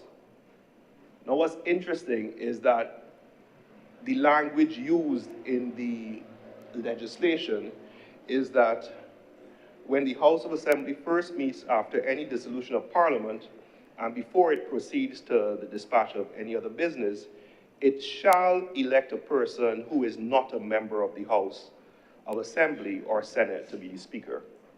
I think that that limits the options which the government is creating in seeking to create this independent post, because it may be that you want an MP in the future to be your speaker. So, like other jurisdictions, you can provide that there is an option for the speaker to be a member of parliament, and or alternatively, that the speaker be someone outside of the elected assembly. You may be restricting the operation of the government in the future by saying that the person who is to be speaker shall not be an MP. The other issue, sir, is that the speaker who is not an MP has a casting vote. Now, we understand, and I heard the leader of government business speak to the issues of Trinidad not being able to govern, and there were times in Barbados where there was a close number and you had to coordinate. I think we're currently far from that position, sir. But these things have a habit. Today for you, tomorrow for me, all that stuff goes up, goes down eventually. And we now have a situation where this speaker, who is not going to be a member of parliament, is going to have a casting vote. So we are creating a position which I understand the principle, but the purpose of independence, we need to weigh with regard to the power of that independent person having a casting vote, and I'm sure I'll hear the more constitutionally minded speakers in this place speak about whether or not even persons like us, who are not elected, should be able to say certain things about certain things. So those 2 points, sir, I would suggest that the government consider in terms of the wording of the legislation. In terms of precedents, yes, it has occurred in other jurisdictions, and we are playing a game of catch-up. But let's look a little closely at those jurisdictions. In Dominica, the Constitution allows the speaker to be elected either from within the House or from outside. So they give the option, either pick someone who is an MP or you go outside. The historical records show that Speaker Boyd Knights served as speaker from April 17, 2000 to February 10th, 2020. I believe there was some public discourse about that appointment towards the end, but Dominica is one of the Caribbean territories that actually exercised the power to elect someone from outside of the members of parliament to be speaker. I believe that provides an active case study if anyone wants to look at perhaps how things can go. In St. Kitts, it provides for the speaker and the deputy speaker that when the National Assembly first meets after any general election, and before it proceeds to the dispatch of any other business, it shall elect a person to be the Speaker of Assembly, and that person may be elected from among the members of the National Assembly or from persons who are not members of the Assembly but who are qualified. Again, you give persons the options. What we're doing is restricting it and saying we cannot have a member of parliament as speaker. In Trinidad, the Constitution under Section 50 allows the speaker to be again elected from outside of parliament, but in practice, say for the example received from the leader of government business, most speakers have been current or former MPs. A fun fact would be to look at the current speaker in Trinidad as it currently is constituted. So, sir,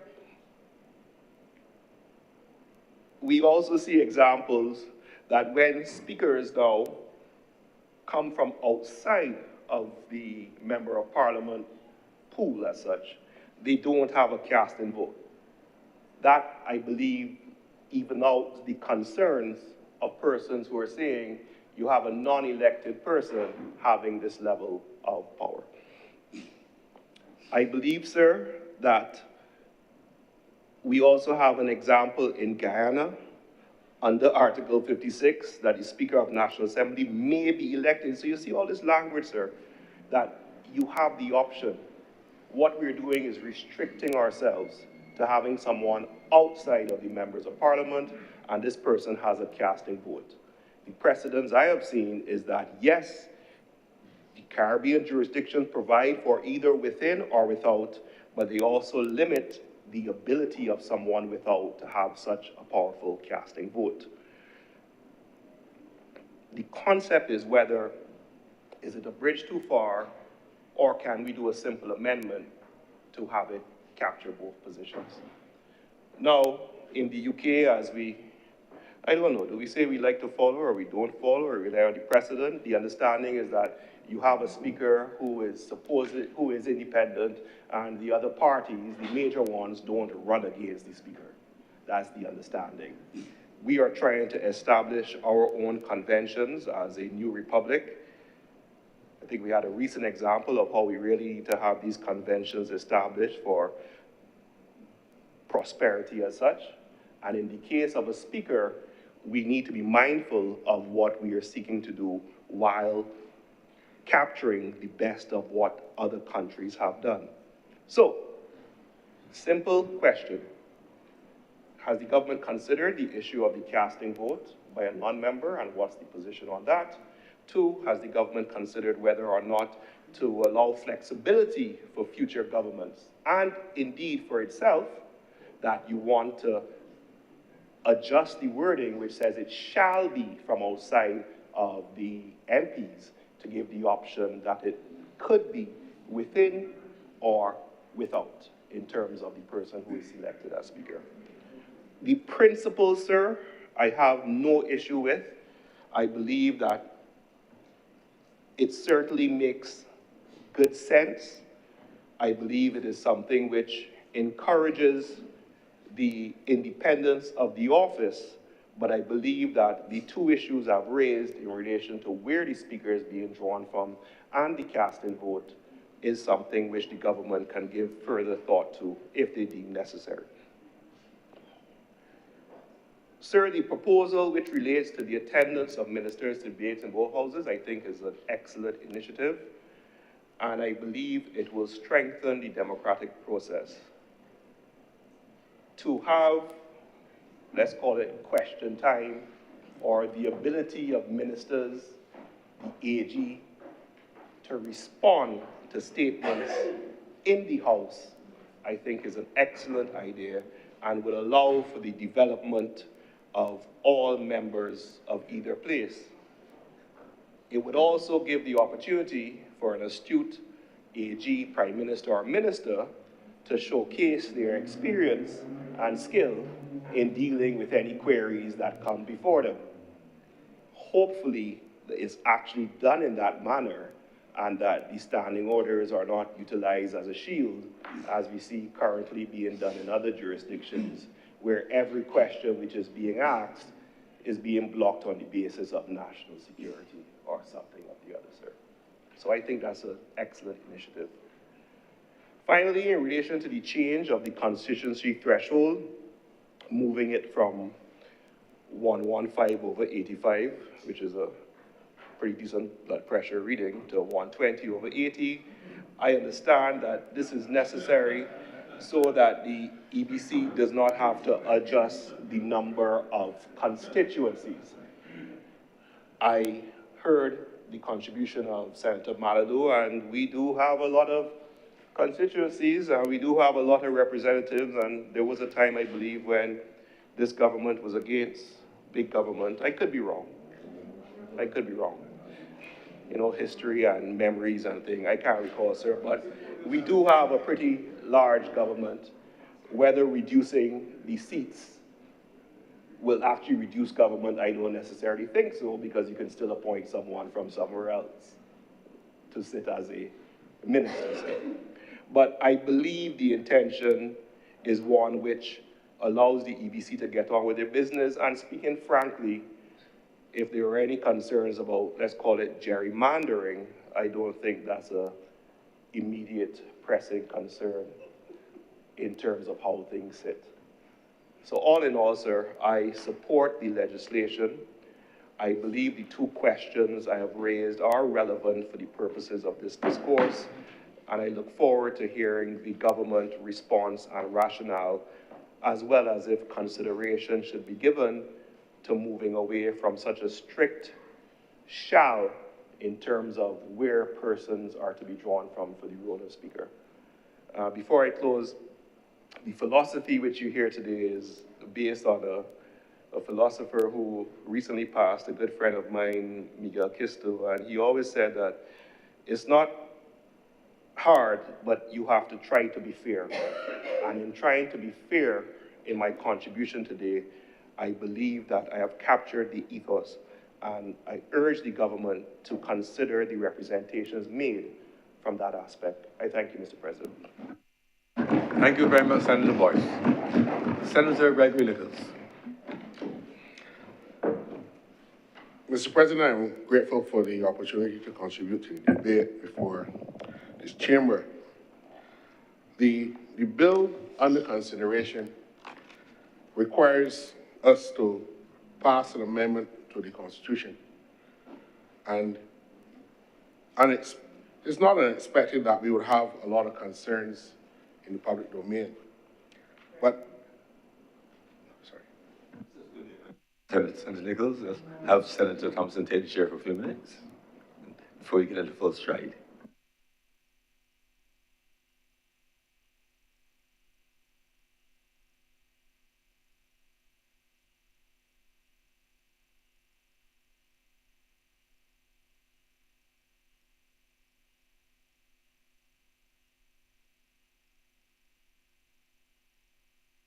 Senator Nichols, please.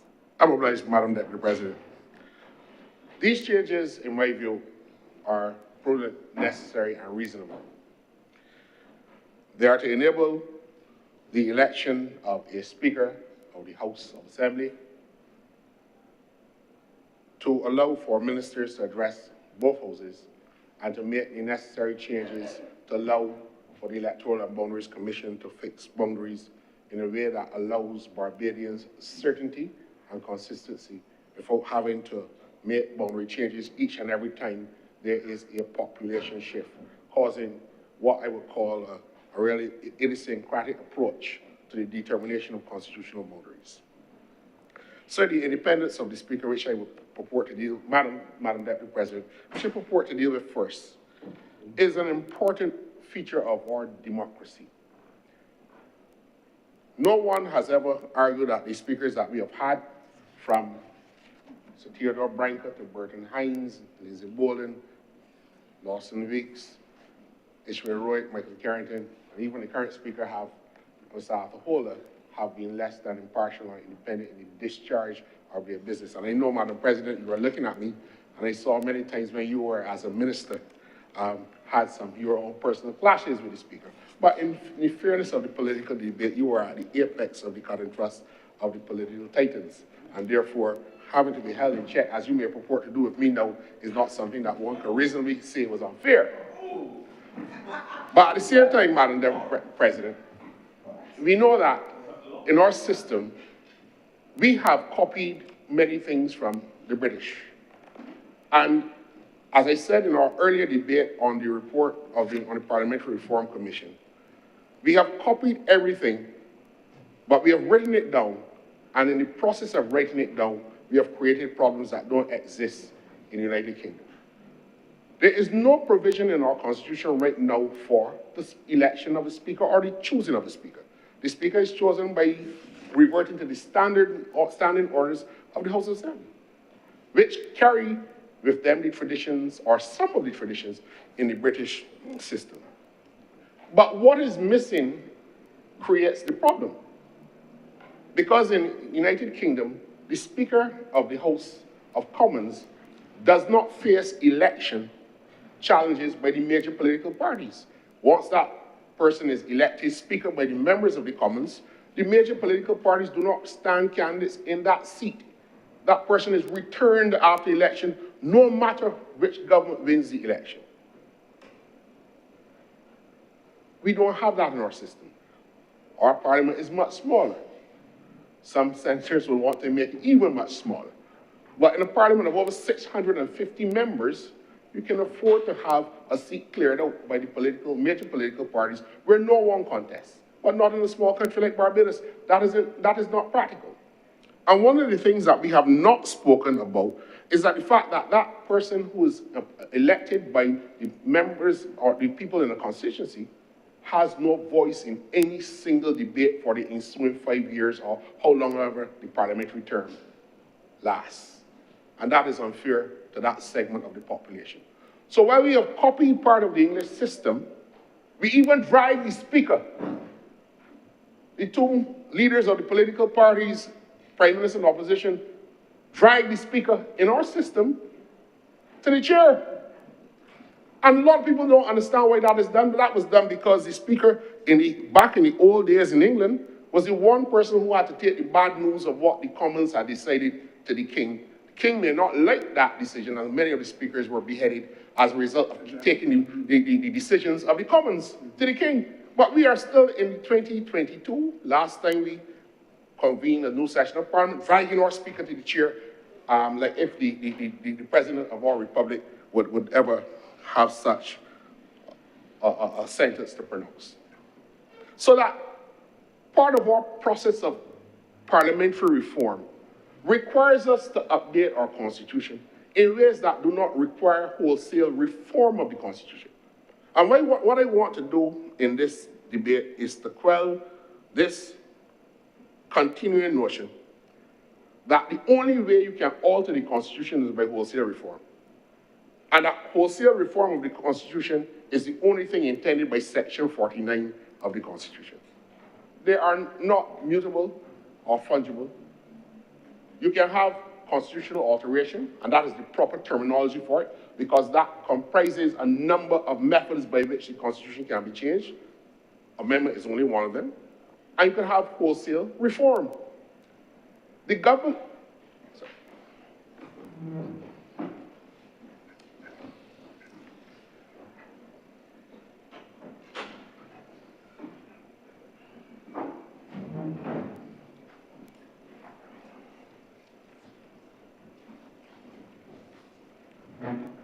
Please proceed, Senator Nichols. The government has elected or chosen in this instance to make an amendment to the Constitution to make provision for three things. And I understand that there is a process that has gone through, the country has gone through in relation to constitutional reform. And I myself was a part of that process and serving in the capacity as the deputy chairman of that commission. The government has received the report since last year, late last year, around this time, September last year. And we presented our findings to the public in January of this year. And the public debate lasted about 2 weeks. And I want to say to my good friend, Senator Boyce, that while it was the intention of the commission to go through each and every one of the chapters of the current constitution with the public, when we started our public town hall meetings, although we gave thematic guidelines to how we would want to do this, the discussions largely surrounded that of fundamental rights, and only one of them, not life, not property, but the question of discrimination on the basis of sexual orientation. That's one of the largest things that we had to face almost every meeting. There were discussions about the political system and some discussions about citizenship, largely where we visited the diaspora across North America and in the UK. But outside of that, there has not been a consistent calling for each of the other chapters to be discussed with the same fervency and zeal in which the public had attended to those issues. That is not to say that they're not important. But I understand that the government has asked for other things to be done. Certainly, coming on to the end of the tenure of the commission, Mr. President, the Trinidad Constitutional Reform Commission report was published. And we saw that it contained a detailed set of provisions as it relates to the civic responsibilities of the people of Trinidad and Tobago. We thought, or some of us thought, that we should engage ourselves in that discussion. But to do it after we had closed the public consultations would have meant that we would have delayed our submission of the report, which we intended to do in September last year. But at the same time, it is the position of the government that while you are bringing a new constitution to the people, you can't only settle what are the rights of the citizens and what are the obligations of the state as it relates to those citizens without attending to the issues as to the civic responsibilities of every citizen of the country being a citizen of the Republic of Barbados. And that is a noble position, and I understand that the government has hired a consultant to deal with that issue. It is part of the new cut and thrust of constitutional reform across the globe, and if you look at any indice that is looking and marking constitutional progress and constitutional reform across the world, you see that that is a new element of the structure of governance and citizenship responsibilities comes in very large there. And that is something that we have not dealt with in the report, and it is being dealt with now. Mr. President, I keep hearing this notion that the government has failed to bring a Republican constitution. And I somehow think that it is time that we need to return to the teaching of civics and social studies as mandatory exam topics in this country. And you're going to hear that from people who do not understand these things. A republic is something that we have always had, in my respectful submission. And if you talk about systems of governance, anybody who wants to tell you in practical terms that we were a monarchy for 1966 must be able to explain what then is independence.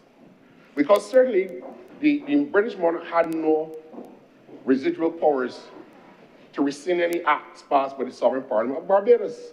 But what we had was a massive contradiction where everything was done in the name of the British monarch while we were saying that we were independent. So that no political theorists worth their salt, except those who practice between 12 and 1 o'clock every day on the public radio stations, will ever consider that Barbados was anything other than an independent Republican state. But we couldn't take we could not claim for ourselves that we were a republic because we decided to retain the British monarch as our head of state. All we did when we took oaths, whether it was the Prime Minister, ministers of government, members of parliament, senators, we swore an oath of allegiance to Her Majesty the Queen in an independent country. And that contradiction, as I said before, was the retention of that part of the metaphysical empire that we could not get out of our heads. And her heirs and her successors to bear true and faithful allegiance to Her Majesty the Queen. Like we're three on the Game of Thrones or something like that. So that the notion that we only became a republic in 2021 does not tell the full story. And I always remember when in this chamber, many years ago, when I believe it would be our third native Governor General sat in those chairs behind us on the occasion of the 350th anniversary of the Parliament of Barbados, to make the point that even if political theorists and lawyers and scholars would disagree that what we have is really the Westminster system, it is our system and is our own, and we like it. We know how to operate it. And that is the truth. But what that system requires is sometimes piecemeal changes, Mr. President. Sometimes where routine changes are made to upgrade the status of your democracy. That is not the same thing as constitutional reform, which is a much broader concept of restructuring and deconstructing the Constitution. You might build back the Constitution on the same scaffolding and foundation as presently exists, because experience will teach you that there are certain things that work well and you do not need to change them, even though there are bright, shiny objects out there in the world as examples. That we might want to try that. But experience tells you, if it isn't broke, don't fix it. So we might want to have an executive president. We might want to have elected Senate. We might want to have, you know, a system that they have in the United States or the state of California, or something that is out there bright and shiny. But our collective experiences, we have a mix of what the British have. But what we want to do when we're dealing with constitutional reform is to interrogate whether or not it fits the purpose of the democracy that we are building. And that is the fundamental question. That is not the same, Mr. President, as making amendments to the Constitution that are required at this specific time. So we have this debate now going on in the country that the only way that you can touch the Constitution is if there's wholesale reform.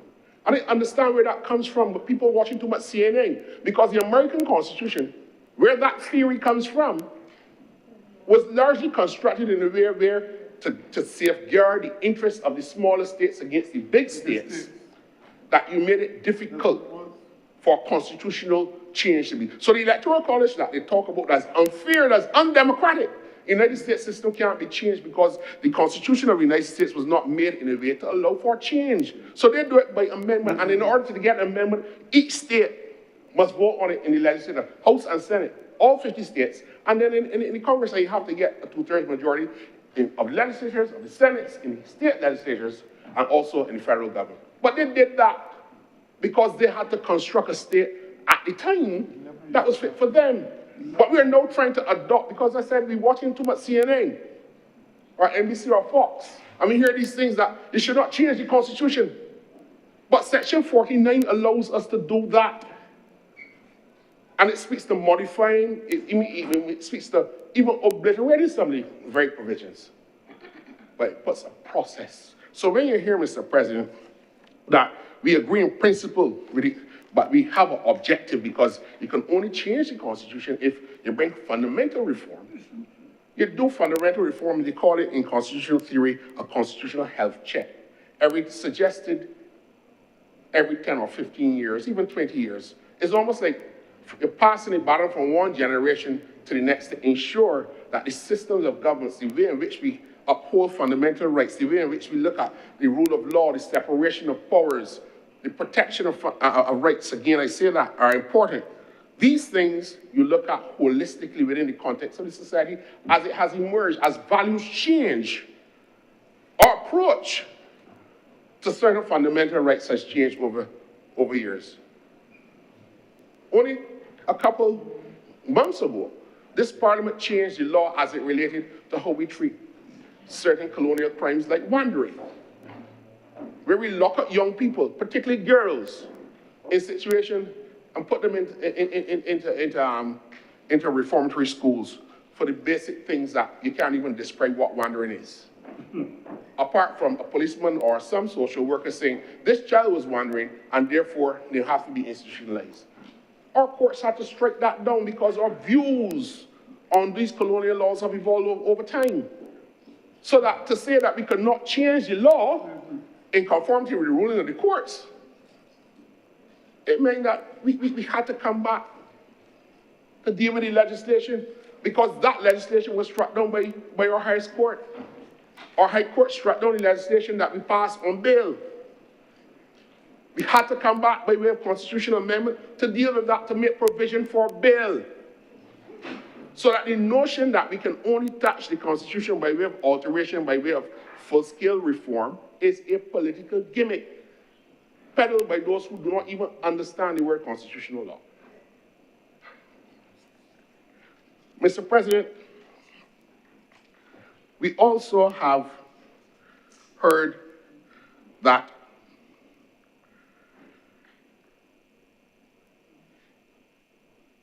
constitutional reform and parliamentary reform have been going on, and the commissions have reported.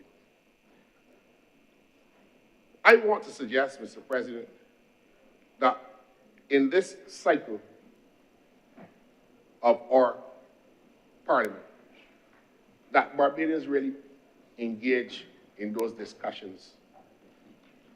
As part of the Constitutional Reform Commission, there were a lot of recommendations made by the public, and I'm certain that the Parliamentary Reform Commission had it to change.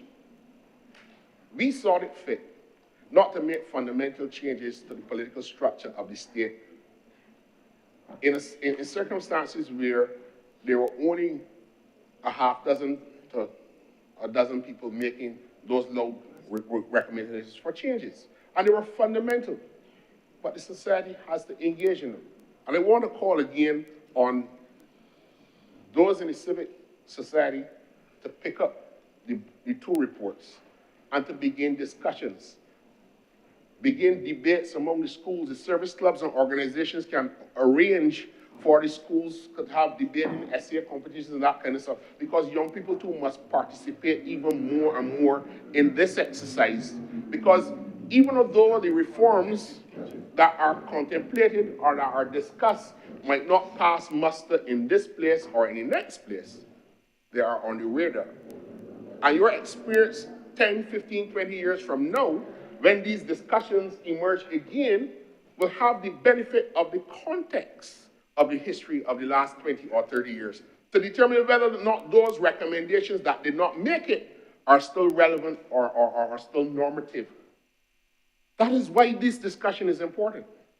So that the constitutional health check, which the opposition seems to be suggesting is the only way to alter the Constitution, is something that is ongoing. And one of the things that we recommended in the Constitutional Reform Commission report was to put in a provision that made it mandatory for the process of constitutional reform to occur at a set period every 10 or 20 years, depending on how the government saw it.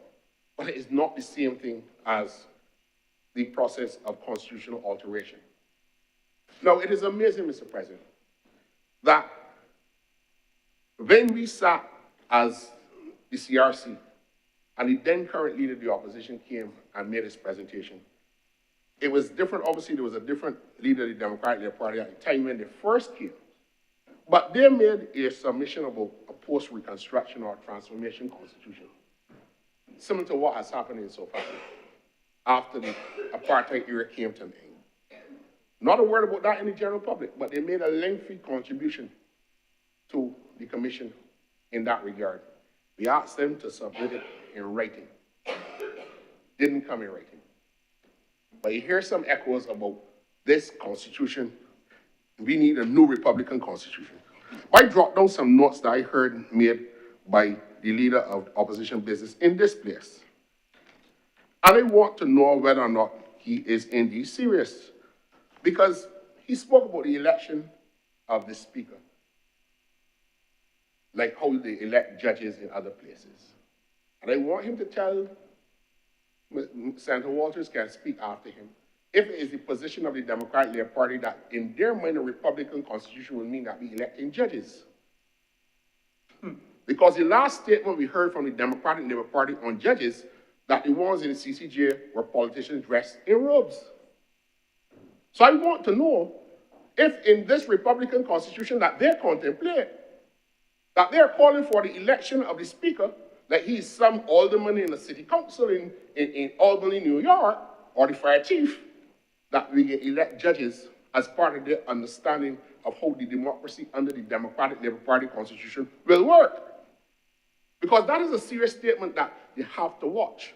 Because when you look and evaluate all of what is going on about fundamental rights and constitutional change, the theocratization of the debate, you have to watch those things. And the people like me, when you hear them, my antenna go and don't come back down. Because I'm connecting all these dots. And when you're hearing all these movements consistently, I want to know whether the Democratic Labour Party is proposing a system where the people can elect judges on the basis of popular demand. Right? Right.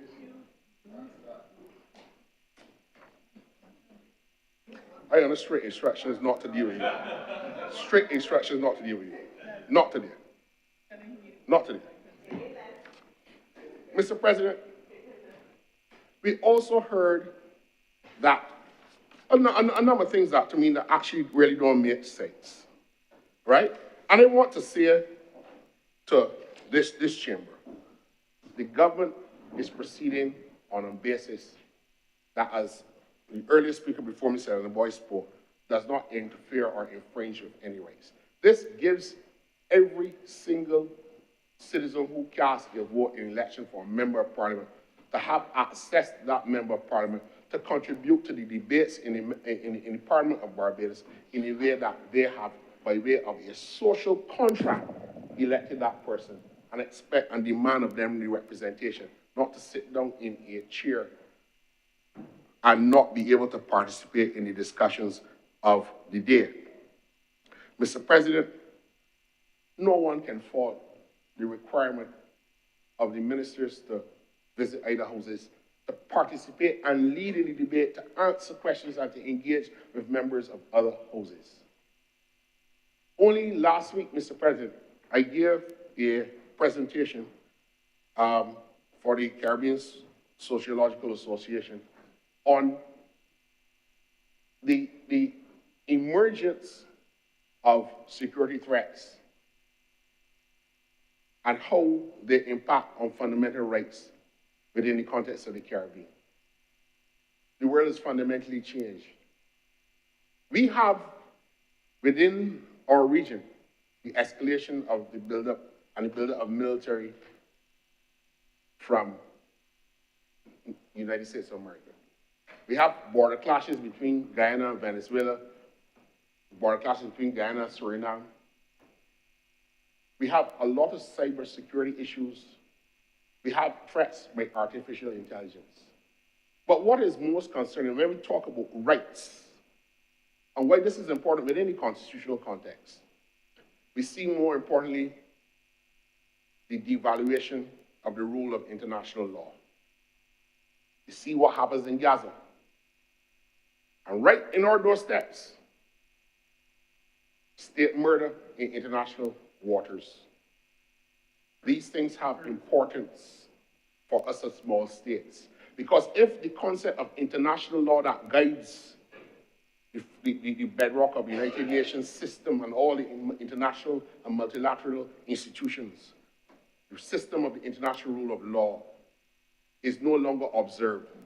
If your absence or refusal to be a signatory to the International Criminal Court or the International Court of Justice or the International Tribunal of the Law of the Sea could allow you to be a bully in the Caribbean Sea and terminate people without any court, any police, any charge, any ability to answer the charge level against you. We saw what happened in Gaza, and it means, therefore, that we are closer and closer to what Haile Selassie and Bob Marley signed in his epitaph, that the rule of international morality would remain but a fleeting illusion to be pursued. Our parliament must address these things, and if by need of the necessary amendments to secure the democracy that we treasure and the rights of our people, we have to do the right thing. We have to put our citizens in a position where the elected members can speak, where ministers who hold ministerial responsibility, because it is becoming more and more complex. And when I hear things like we need to reduce the members of parliament, and we need to reduce the ministers of government, step into one of those shoes for a little bit and see how complex the notions of governments are. And we will come to the economics issues later on today and this week, because we are changing the guard in several ways and it makes people uncomfortable. But we can't sit down like the Democratic Party do for 10 years and make no decision on anything. Because their philosophy is that there has never been anything since 1966 that won't change in Barbados. And that is why they, at the last 2 terms of office, have failed the country and have been kicked out of office in the certain majorities.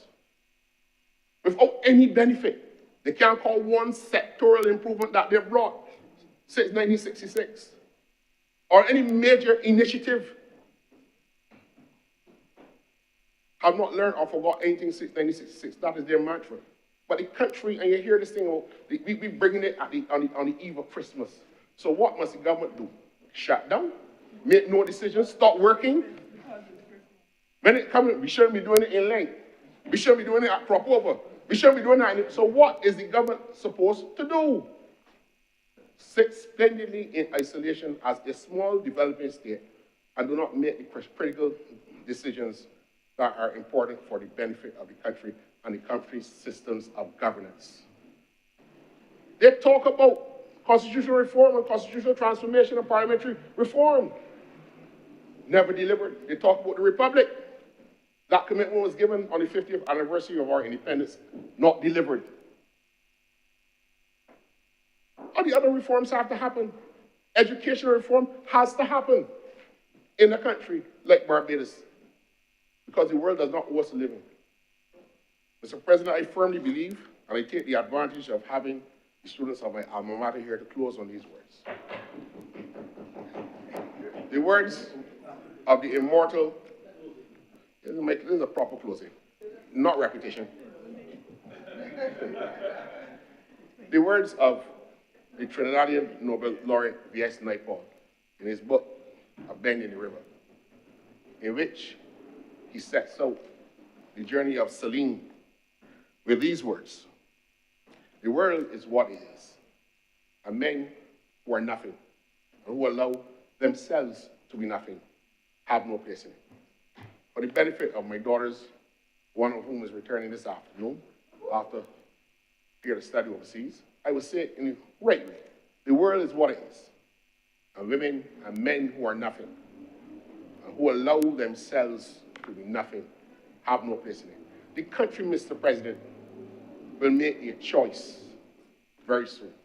It will determine whether or not, when I say very soon, I'm speaking in the next year and a half, but I'm being serious about it. It will make a choice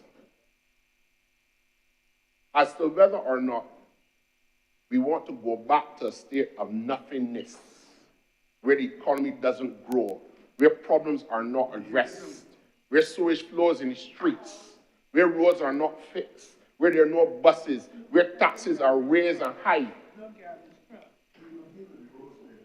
All these things will happen.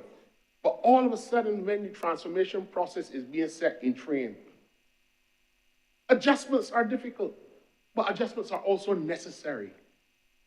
And in the process of adjusting, you can have people who are being uncomfortable because you're accustomed to certain systems. But a lot of the systems which undergird our performance as a society cannot work in a digital information age. But we can't deny ourselves as a parliament to put ourselves in a position where the ministers who have the expertise in the particular area are able to guide and contribute to the debates. We can't put ourselves in a situation, Mr. President, where demographic change will mean that every election cycle the constitutions change. And that will cause chaos in Barbados because we know our political boundaries, Mr. President, by way of the parish boundaries. That has been the norm in Barbados. We have settled there.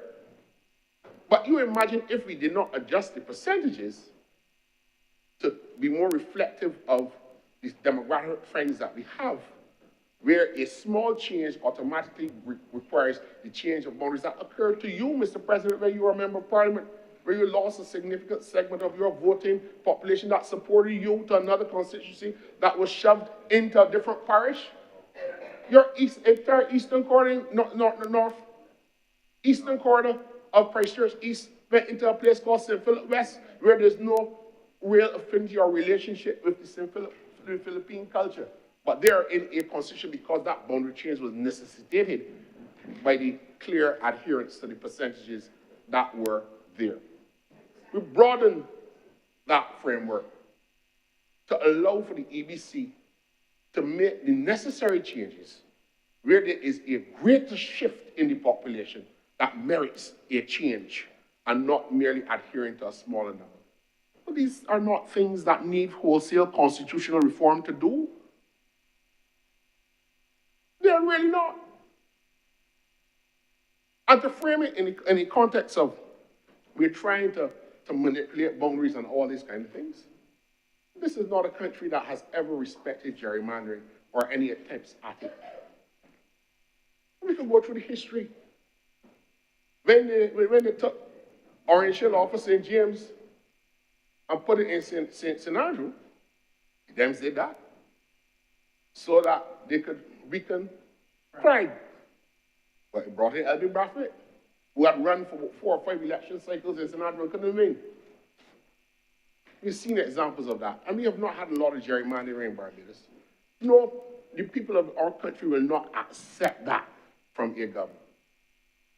These are not changes intended to affect any particular boundary, to give any particular advantage.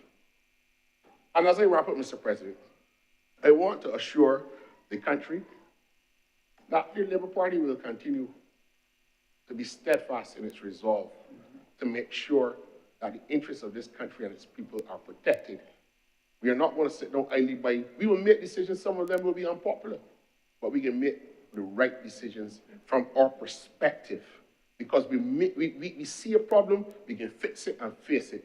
We see an opportunity, we can take advantage of it. We want to let our people rise. And as I said recently, Sir, Barbados must win. No one wants to see Barbados fail. We will win. I'm obliged to you, Mr. President. Thank you very much, Senator Gregory Nichols. Senator Tate.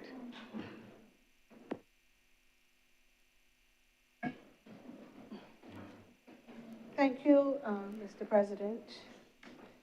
This is a little risky. It's not usually my standard to speak without being fully prepared, but I just have a few questions that I would like to have addressed. Sorry, y'all, sorry. So start over. Mr. President, I'm joining this debate because as usual I have questions. I don't have anything to highlight other than queries. We are here today to deal with some constitutional amendments. So my first concern, Mr. President, is I think Senator Nichols says the government will make decisions and they're not waiting and they're not taking 10 years to make decisions and all of that political rhetoric because it's that season. My query is though, the Constitution is, let me make the statement, the Constitution is our law. It is who we are supposed to be. It is supposed to be the position, our law. And what I am concerned about is why we keep going at it piece, like it's a bill, as opposed to the Constitution. We should be approaching the Constitution carefully. We should be approaching it slowly. I know that's a term that Senator Monroe Knight does not like us to use. She always says we don't go slow. But we should be clear when we are going towards the Constitution. So my first query is, we had a Constitutional Reform Commission that dealt with constitutional amendment, but we haven't seen it here yet. And so are these proposed amendments a part of that commission's remit? Is it that the commission, where's the report? Because amendment, to my mind, would be, I was expecting if we're going to be tackling a constitution that has been around for some time, that we're going to do it holistically. We're going to do it after public discourse, public debate. Piecemeal sounds or feels like a rushed thing, an unsure thing. And I'm looking at these two amendments and I'm looking for the earth-shattering urgency of either one. Now, one can argue, depending on how you look at it, that the one that's dealing with the speaker may be earth-shattering and urgent depending on when the bell is rung. But by itself, it's not urgent. And the one that allows the, in my opinion, let me add that, in my opinion, it's not urgent. Not to the point where we're doing a constitutional amendment on the 15th of December 2025 before Christmas without discussion, without bringing in the public, without the commission's input. It's not before us. The Parliamentary Reform Commission has come before us, but from my recollection, the Constitutional Reform Commission, notwithstanding we have members of it sitting with us, it's not here.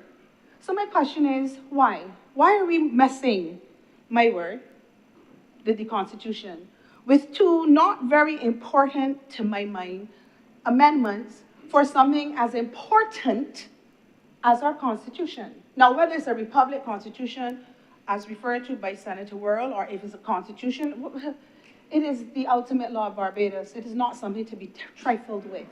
So that is my first question. Why? Why these two? what about more important things that we could be dealing with the Constitution? So that's my first question. Secondly, if we're coming with an amendment, where is the detail? We have no information.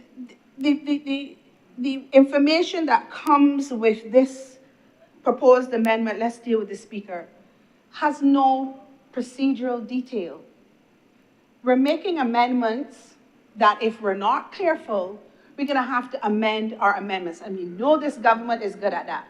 But the problem is, when you do it with a bill, that's one thing. But to have to be messing with the Constitution to fix something, that is a different thing altogether. You're not supposed to come to the Constitution unless and until you're sure. My question as it relates to the Speaker, though,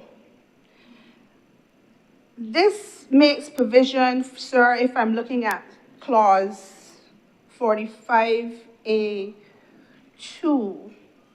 and I quote, sir, when the House of Assembly first meets after any dissolution of Parliament and before it proceeds to the dispatch of any business, it shall elect a person who is not a member of the House of Assembly or the Senate to be Speaker.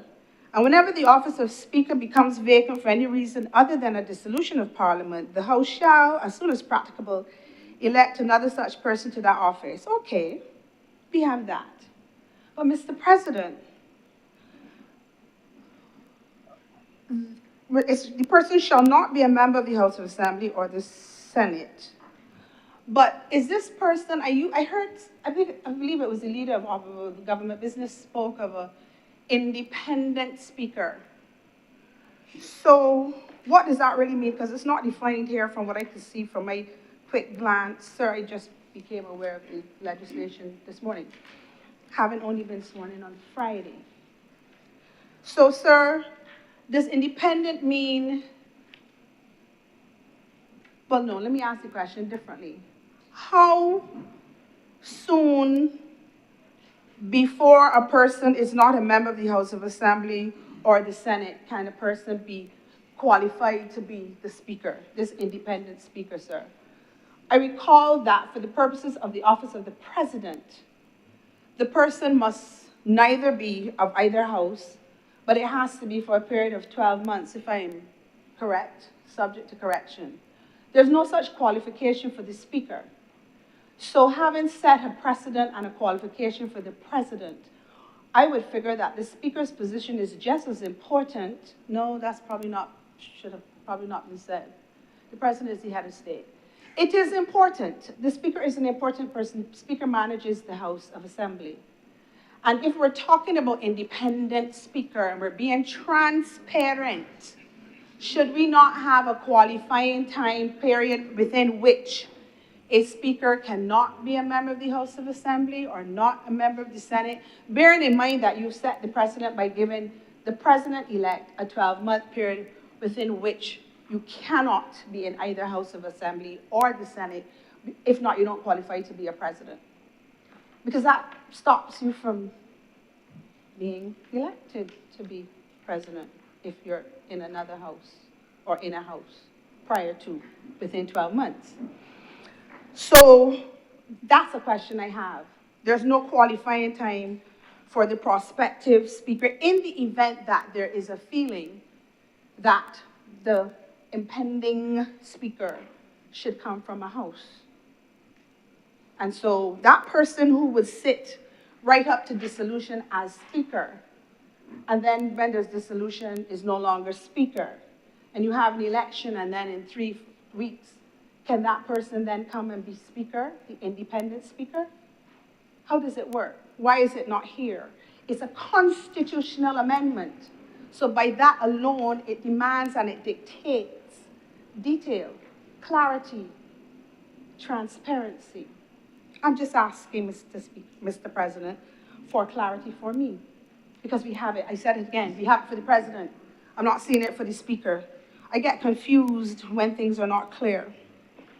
Sir, we have provision 2 for the definition of legislator to be added to the Constitution. I'm not seeing, somebody can help me with if a senator falls into that category, because everybody's quick to advise those of us who are interested that senators are not legislators, notwithstanding the fact that a bill can't happen unless it comes to the Senate to be passed. One would have thought that that anomaly would have been addressed by the legislation or the proposed amendment to the Constitution. I remain confused, and unless I'm not understanding what I'm reading, which is entirely possible because I'm not perfect, believe it or not, Senator Nichols. But, sir, one would have thought that that would have been addressed because I think it is a grave anomaly. You cannot have us legislating and then telling us we're not legislators. And I believe that should have been or might have been addressed by one of the, maybe, I don't know if it was addressed in the Parliamentary Commission report, but I'm just asking because I'm seeing reference to legislator defined here, but it doesn't seem as if senators fall into that category, which to me is flawed. That's seriously flawed. And on that note, we've also been asked to look at legislation that ensures, as it should, that the Speaker acquires all of the rights. The independent Speaker acquires all of the rights that would have been attributed to him had he been a member. But he is a member, had he been an elected member. But I'm not seeing anything for the senators, sir. We have recommendations, but we have no protection. So if the recommendations are not accepted, we continue to be the recipients of $1,726.06, if that's what it is. But we are the ones who will go through the legislation. And we are the ones who will deal with the resolutions. And we are the ones that when the leader of government business brings 10 bills, no, she'd never bring 10, I don't think, maybe 6, maybe 4. We're the ones who are gonna go through. So again, I say, like I've constantly been saying, one must take into consideration the work of the senators of Barbados. It doesn't really matter which area, opposition, government, independent. The senators of this Senate, and I would dare say from 2018 going forward, were not rubber stamp persons. They were not persons who did not debate. They were not persons who did not send things back to the House to be sorted. And therefore, you cannot continue. And here's the thing. You are dealing with amendments. So let's deal with important amendments. And I will continue to say that the remuneration of senators and the ability to include that into a pension scheme is important. Because not to do so is to totally belittle the work that is being done in the Senate, the Honorable the Senate of Barbados. I am confused. If you're going to amend, even though you shouldn't be, let's make holistic, let's make amendments that make sense. Okay. Finally, sir, I hear we're allowing the ministers to present. If you're in this house, you can present in the other house, in the other house, you can present here, and the AG can present everywhere. My only concern is this, sir. It sounds really, really, really good. But this is only going to be effective if what is asked and what is raised and what is suggested to be changed is actually done. Because by the time we get it here, it's already a done deal and it's usually just to be passed. So passing this legislation and amending the Constitution to make it work and then nothing is done to really make it work and to make it effective is a waste of time. And you're, again, trifling with the ultimate law of the land. That concerns me, sir. I'm not trying to trivialize the ability for if it should come from this house because the Minister of Health is in this house and he should be able to present in the law. I get it.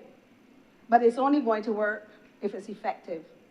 It's only going to work if those who are making themselves available for the change are prepared to take it to the next level and effect the change.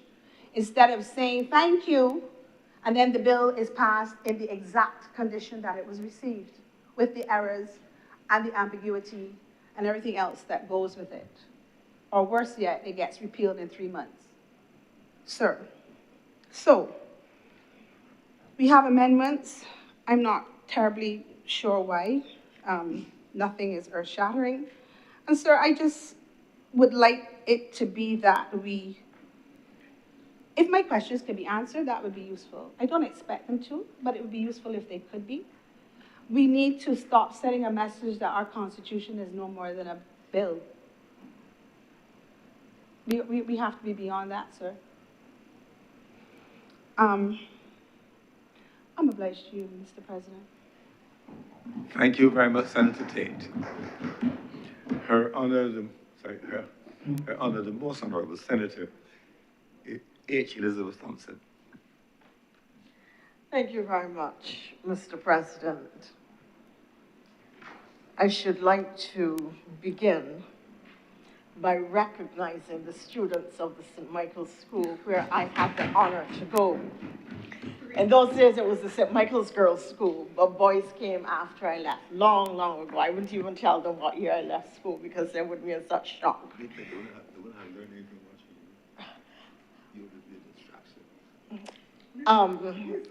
I am very pleased to see them paying attention here, and very much hope that this would have been really a learning experience for them today. I know that they have their speech day in a matter of weeks, because I also give the Liz Thompson Award to the school.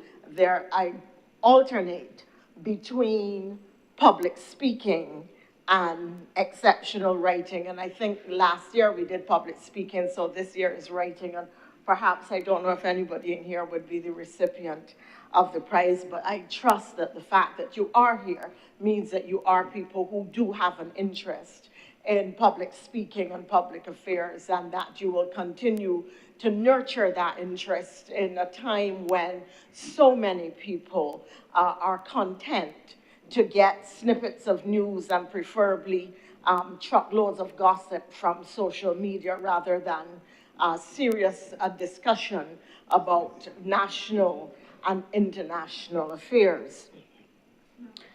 I pause too, before I get into the substance of my remarks, to welcome back the Honorable Senator, the Honorable Monique Tate, who truly, had she left us, I would have missed the Goldilocks, the constant smile, and the lashes delivered with it, with the smile. So it is good to see you. I'm particularly pleased to welcome Dr. Kenneth Connell, whom I knew as a little lad, rambunctious, to use a good Bajan expression, the apple of his parents' eye. I knew his dad, I know his mom. In fact, I had many a pleasant afternoon with her, eating pudding and sauce and laughing and talking with Gwyneth Squires about matters of politics and culture.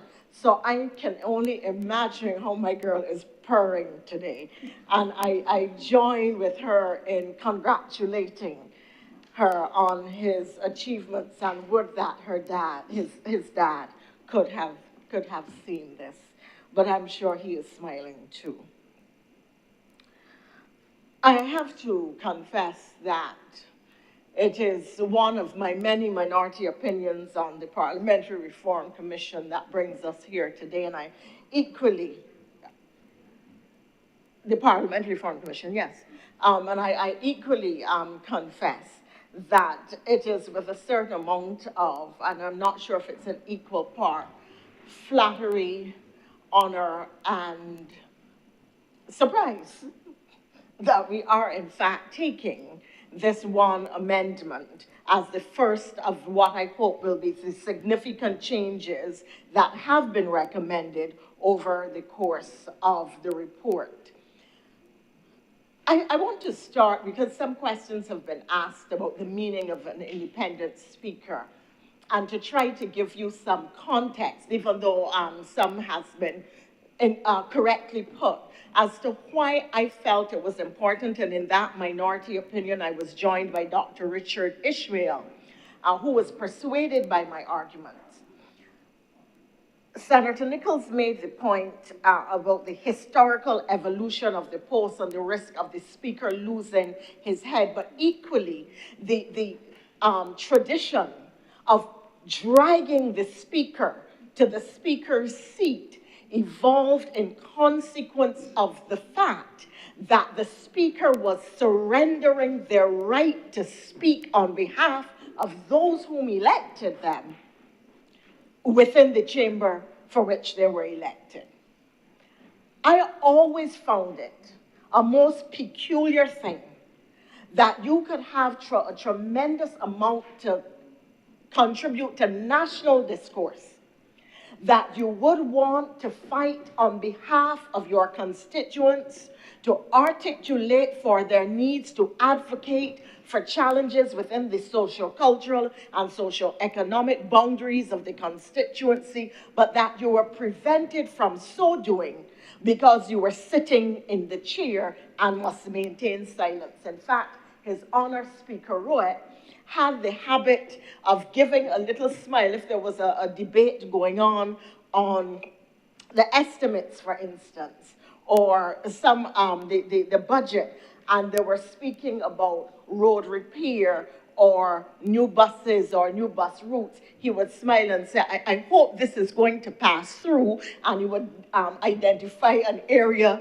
in his constituency, and the minister who was speaking would immediately be put on the back foot because the speaker is appealing from the chair, albeit in a very charming and permissible way. Look, do something in my constituency, please. And I'm sure His Honor, the President, remembers those days.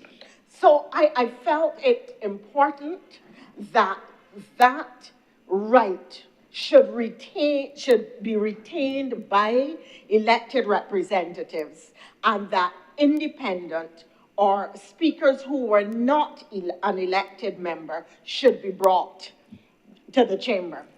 In addition, that we have a system where there are 30 seats. You could have a tie. And it has been our experience in the past with a 14-16, a majority of 2, that there has been great difficulty in convening meetings, in having certain bodies meet, in getting somebody to sit in the chair, who is to go on holiday, who is to leave on government business, whether they can or cannot. It really became very, very difficult from a functional perspective. And I had in mind that that should never occur again, because you cannot anticipate how people will vote. And in setting the minority opinion, it was also my view that we should have a situation where there would always be an uneven number of seats in the House, so that it militated against, in 2 ways, you're having these potential conflicts of a speaker who is elected and can't speak for his constituents, a speaker who is elected and has to take the chair, and then you have difficulty with numbers in the chamber in matters that had to be voted on and so on. And that was in the forefront of my mind when I led that minority opinion. And Dr. Richard Ishmael joined with me. What is an independent speaker? An independent speaker in this context is one who is not elected and a sitting parliamentarian. It has no wider meaning than that, because I imagine that persons may or may not have experience, or who come to the post for the first time may have to learn on the job, as indeed you do, or get training. So it is a person who is not elected and sitting in the chamber at the time of their election as speaker. It is not complicated. In fact, when you ask about what does independence mean in the context of our parliament and even in the Senate, I heard the honorable senator just now asking about this matter of independence and what is important or not to define independence. We have had in this chamber, and I certainly wish Dr. Crystal Drakes well as she journeys onward, We have had a senator move from an opposition at the beginning of an election, and by the end of an election was being classified as independent. Does a tiger change their stripes? So this notion that you have to have some kind of ultra independence and that it has to be defined in particular ways, if not there can't be transparency, if not there can't be good functioning and so on, is really interesting, but not realistic in the context of Barbados and our political experiences, our recent political experiences, and the proximity of persons posing the question to persons who made this amazing transition from opposition to independence in a matter of days. And the reality is that in a small society, you have people of limited, you have a limited talent pool. There are not going to be lots of people out there with the experience or knowledge of parliamentary affairs who can immediately walk into the role of speaker. So let's not persuade ourselves that there's a large number of people out there and that there will be 40 that will apply or 40 that will be considered, and you can narrow it down, shortlist 12, and then go down, reduce further from that. It is not going to happen like that. In fact, we have had in this country somebody move from the lower house to being a judge. We've had somebody move from the lower house to being a chief justice.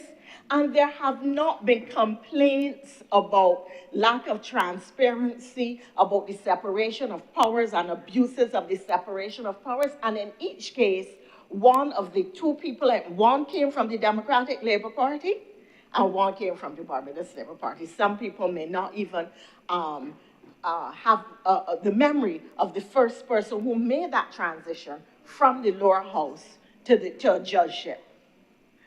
Well, that's a third one, because you had Moe, you had Smith on the Democratic Labour Party side. But no, today the Democratic Labour Party is raising questions about when you create independence, what does it mean, and what are the implications of this? These are political maneuverings that seek to guide the public away from the real substance and content of the changes that you're making and the consequence of those changes. My view is that if you look at the legislation, this legislation allows for the speaker to have a casting vote in the recommendation or the minority opinion which I gave. That was not part of it, simply because with the House numbers at 31 or 29, you would not have had the issue of having a speaker who would have to have a casting vote. And it is not too late to ask ourselves, what is the optimum size of our parliament? I have to confess that when I first ran in 1991, the nature of canvassing was very, very different to what it is today. People expected to see you in their constituency and at their door. And the reality was that you could get there because people did not have guard dogs, guard fences, high walls, etc. And families would often be at home or near home. By 2008, when I left Parliament, even in what we call lower income communities, you could not get to people's front doors. And everybody had a cell phone. And when friends were coming by, they would call and say, "I out here, open the door." Otherwise, you would be ringing or calling, and people would think it is Jehovah's Witnesses or some other, or nuisances of some sort, and nobody looks out. You are out there begging, "Hello, inside, Miss B, nobody is paying you any attention at all, at all. So canvassing house to house really became virtually impossible, even though people still expected. But it also became further complicated by the fact that you had a much more mobile population, so that people were hardly home. When you went before, Granny would be home and Granny would tell you, look at George in the back, let me call you, hold on. And Granny would go and call George, and the children would be coming and looking and peeping, and the teenagers would be hanging out and so on. That was over, apart from the fact that you couldn't get there. When you asked Granny then for George, Granny would say, George? Oh, George had cricket. Well, you know, George was drinking last night, so you will see him, but he sleeping. And she would give you a name, and you would get all kinds of stories, but these are our social realities. So that before, you could have these large constituencies, or you could have smaller constituencies, because you needed to make contact with everybody. Now, people expect that you will send them messages via some social media platform.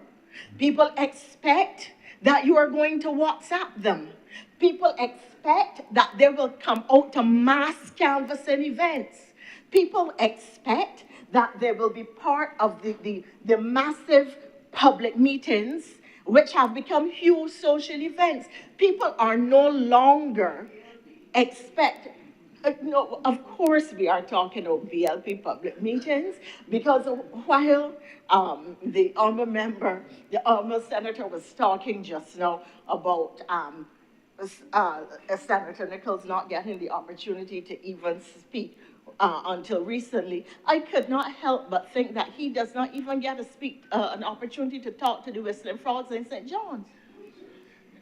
But is spending time talking about other people not speaking and not getting opportunities to speak. But such is the opportunity when you get up, you say what you can or what you wish at the time.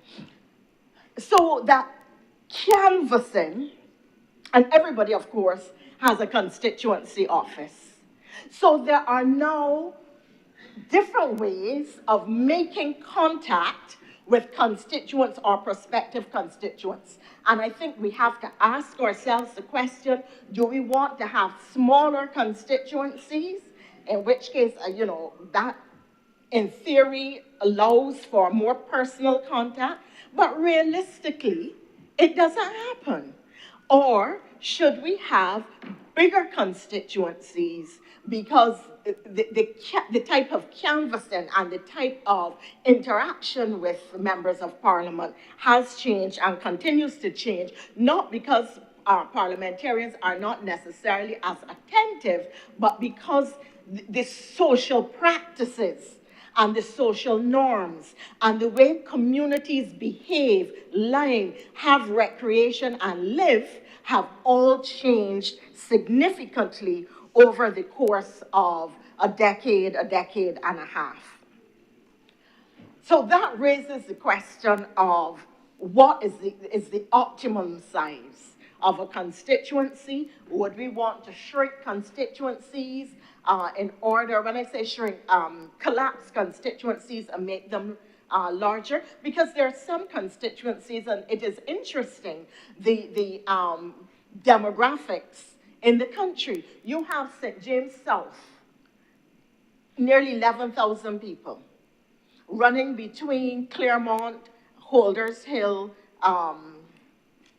Paradise Heights, and going northward toward Redmond Village. You have St. Philip North and South. Well, I don't know the boundaries as well. Again, close to 11,000 people. But you have, I don't think you can find 5,000 people in the city. There are other St. Michael constituencies that are collapsing in terms of size because people are moving. St. Thomas used to be a large rural constituency with stable families and populations, where when you went down the street, and I've had the opportunity to canvass in St. Thomas, you go down a certain road, they will tell you, oh, look, up home or down home or mine there or so and so, because everybody on the avenue is related. Everybody in the gap is related. No more. St. Thomas is now a lot of middle-class people, no particular roots to the community or the constituency. They've come from other places. It's very, very urban, very middle-class. It is not the kind of constituency that it used to be in the past. And those who are going to attempt to represent it should take note that voting patterns in the constituency were not what they used to be. A word to the wise is enough. So because of these demographic dynamics, or dynamic demographics, depending on how you put it, the question of how we are going to organize constituencies in the future does, in my view, arise. In addition, the question of we had really a very interesting political event over the course of last week when two senators who are independent chose to offer their resignation to the president because the president was not the president who appointed them. Now, when we are talking about shifts in our constitution and shifts within our parliamentary process, I think that this is another question at which the government may in time want to look. It certainly was a matter that I intended to deal with as a member of the PRC, and it just slipped me and I didn't realize it till after the report was written and it was too late. Our constitution as currently structured, once you are appointed as an independent senator, there really is no removal mechanism. And the idea behind it is that the independent senators really should be allowed to have some degree of autonomy and independence. And in theory, they are representative of some particular national interest or thought which some group or the president, whomever that person is, may want to have represented in our parliament. Parliament, they're used in the widest possible context. Now, if that is true, then, in my view, the president should be able, whomever that person is, to move a senator at any time. But it may not be because of personal reasons in the way that people see it, or it may not be because they are the appointing president. It can come from the fact, and this is why I'm saying we should consider a situation where an independent senator can be moved. Let us assume that President X, and I am deliberately not using a name, let us assume that President X appointed a medical doctor who was a COVID specialist to the Senate in a situation of a national crisis and epidemic. Let us then assume that that national crisis comes to an end. It is no longer a difficulty. You don't have the degree of death and disability or risk and so on. And so the person serving in the Senate, the primary reason for their appointment really has ended. But let us assume then that there is a series of cyber attacks on the country. The president may decide, look, COVID is no longer a problem, but these cyber attacks are a problem. I would like to change my senator. But the legislation, the Constitution as currently structured, does not allow even the appointing president that flexibility. And therefore, it is something that we should consider and at which we could look in the future because it does have implications for, let us assume that the person was appointed by President X on the advice of the Manufacturing Association. But let us then assume that the person left the Manufacturing Association and is no longer a member. How can they represent the Manufacturing Association's interests in the Senate if they are not even a member of the Manufacturing Association anymore? So these are things that I see and being looked at with keen interest, but I really believe that this is something to which we need to give thought, because while you want to retain independence, and I understand the reason for that, there also has to be some degree of flexibility which represents actual changes, both in terms of the appointing officer, in terms of national conditions or national interests, which you may want to hear reflected in the Senate at a particular time, or the interests of a particular body, institution, or organization whose voice you want to have, but who the named representative, for whatever reason, no longer truly speaks on behalf of. There are other minority opinions that I have made, and I would hope that over the course of time, we can see more of them here. I am particularly keen, and I think it is important for us to look at some of the mechanisms in the report that really seek to expand the voice of the average citizen and the true advocacy allowed and representation allowed within the context of our democracy. One of the recommendations was that average citizens should be able to lay questions and issues for consideration by the House of Assembly, and that the House of Assembly, once it is certified by the Speaker, should be able to debate issues that citizens feel are of importance to them. Not legislation brought by the government, but things that citizens think impact their daily lives. It is a way of keeping government more accountable. It is a way of broadening the voice of the citizen. Equally, there was a recommendation that any member of Parliament could bring a matter to the House that affected something in their constituency, therefore challenging other ministers, challenging the government to deal with a local issue. Many a time, I know that parliamentarians have issues in their constituency that they are tired begging their cabinet colleagues to address quietly. But they would value the opportunity, because sometimes they would value the opportunity to make their advocacy public, because sometimes constituents truly do not recognize that you have been advocating for them within, to your cabinet colleague, to the minister, responsible, etc. And they feel that the fact that they have not heard you speak about it, and in fact your membership of the cabinet may act as a constraint on you speaking out about it in public. The fact that they haven't heard you speaking about it in public, they interpret that to mean that you really ain't care nothing about them and you have not been speaking about the issue on their behalf. So the opportunity to challenge ministers, the opportunity to bring issues as a parliamentary representative, even if you are in the cabinet, before the House, on that it is a matter of constituency or national importance, and have it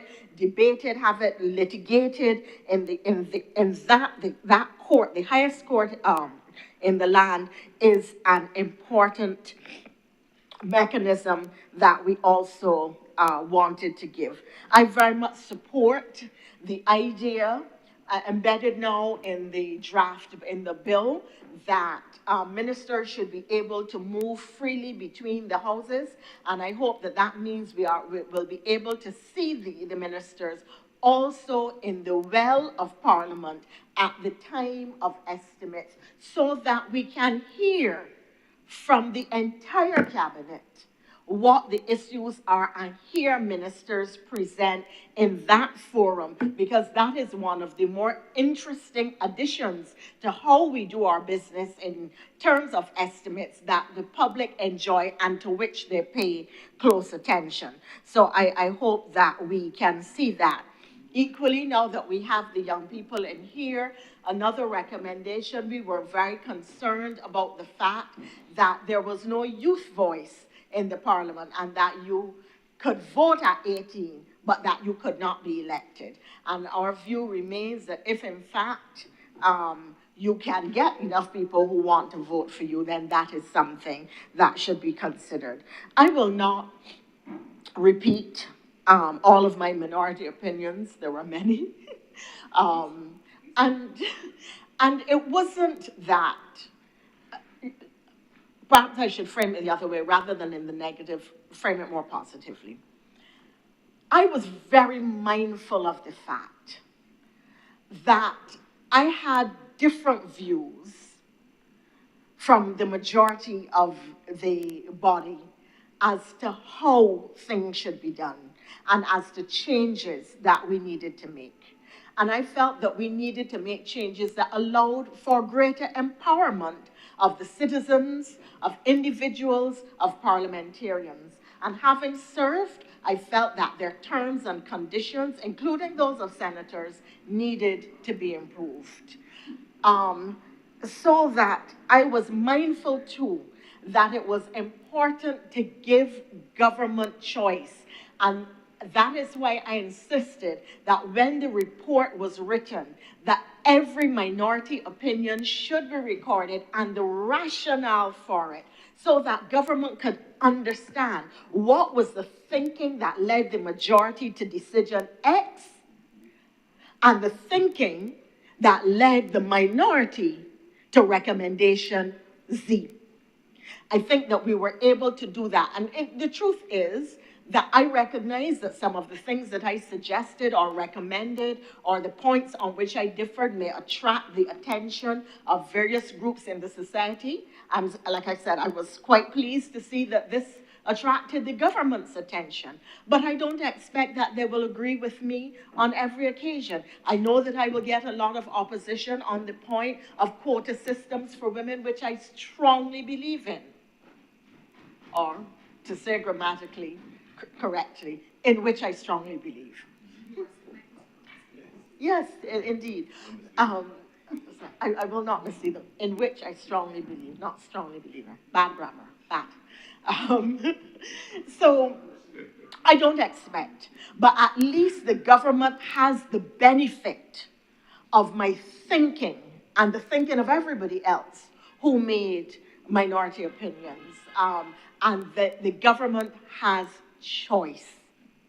That is the important thing, that the government has choice and we have been transparent in conveying our rationale so that any member of the public can see and understand what we decided and by what means we got there.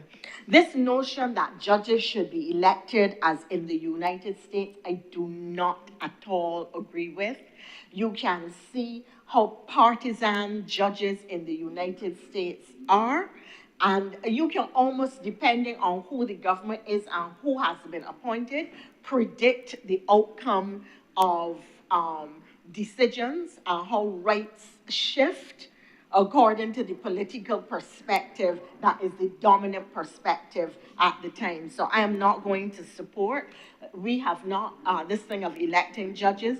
I can't say that we have found anything wrong with our system so far. There are some judges who have been excellent ones, and there are some who have not been as good, and that is the nature of any profession. But by and large, I think that our judicial system is one that is respected, and long may it so remain.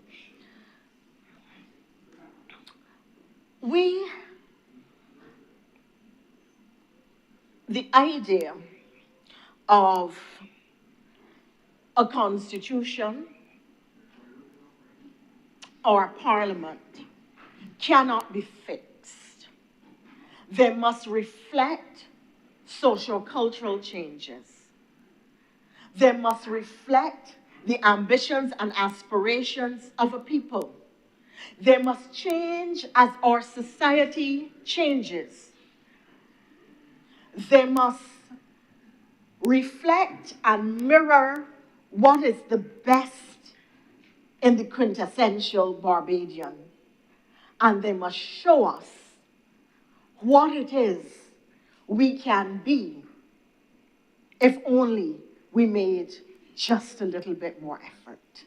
I truly believe that when both the CRC and the PRC sat, that those were the driving considerations. That how is it that a constitution and a parliament which have served us well to date can now be so changed that it continues not to discard history, but so changed that it reflects a new direction for the nation and enlarges the democracy for all our people. And I hope that those who take the time to read, I can only speak specifically of the report in which I was involved, that it was a tremendous honor for me to be so. And I hope that in time, people will come to see that we really did give it our best and that the recommendations we have made have tremendous value. Mr. President, I'm obliged to you. Thank you very much, Senator Thompson. Senator the Honourable Christopher Maynard. Thank you, Mr. President. I have committed to being brief. Mr. President, I too, like Senator Thompson, wish to say a few words on the resignations of senators. I believe that every individual has a right to determine their direction. And I say it, I've seen some flack, I heard some flack in various places regarding the resignations of 2 senators and the choice of 1 senator to stay resigned. I believe it's the individual's right to do follow whichever pathway she wishes to take. Mr. President, I could not help but note that this minority opinion in the Parliamentary Review Commission report has become a point for debate. And I do support the bill. But Mr. President, I observe that there's always a deputy speaker, but the deputy speaker will have to come from a member of the House. An elected member will be the deputy speaker. And one is not able to predict which morning the speaker will fall ill or be detained at home by his or her wife or spouse. And it will mean, sir, that it would mean, sir, that we're back to square one where an elected member of parliament will be acting as speaker and one does not know for how long, whether for the day, for the moment, or for a week or 10 weeks. So I do not really know what problem we are really solving. From that point of view, I leave that, sir, in that position. Sir, I'm still confused by the definition of a legislator. And I think that maybe I should have said something about it when I had the opportunity to, but I didn't. I hope that Senator Tate's queries will bring some clarity from someone. Now,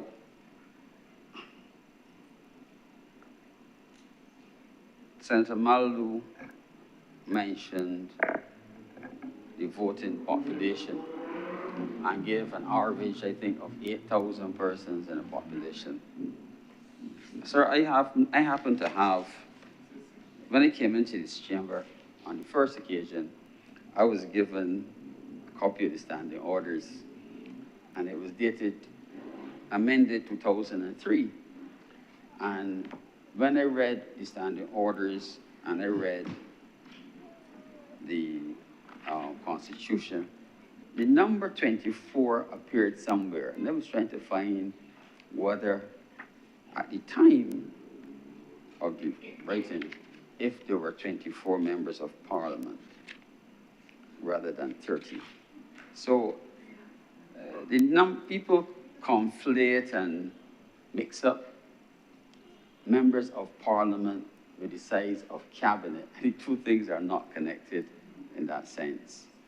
There will be members of the cabinet who will come from the Senate, and we know that based on what normally happens, the Senate is where you, as we say in medicine, cut your teeth, and then you move on. Congratulations, Senator Nichols. And sir, I thank you. Thank you. Thank you very much, Senator Baynard. Senator Cummings. Thank you very much, Mr. President. Well done, Senator Maynard. I rise, obviously, to wrap up the debate and to attempt to respond to some of the queries that have been raised. And I start first and foremost with Senator Worrell. There are things that have been answered already far more adequately and comprehensively than I would be able in a position to, certainly by the members of the respective commissions. In the initial case, it would have been the member of the Constitutional Reform Commission, Senator Gregory Nichols, and more substantively to this point, because the amendment before this chamber, constitutionally that is drawn not from the Constitutional Reform Commission's report, but from the Parliamentary Reform Commission's report, which has been on the order paper, I believe, for the Senate for some time, and was debated a few weeks ago. And before then, it has been publicly available on the Parliament's websites, available to all, but more importantly, to members of this chamber for sure. So it is not something of which anyone recently had sight.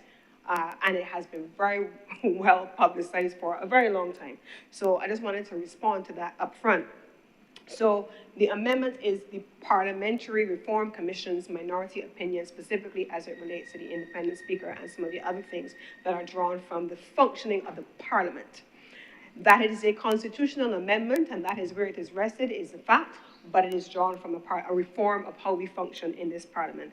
Now, Senator Thompson has quite adequately addressed the question of what is constituted by independent.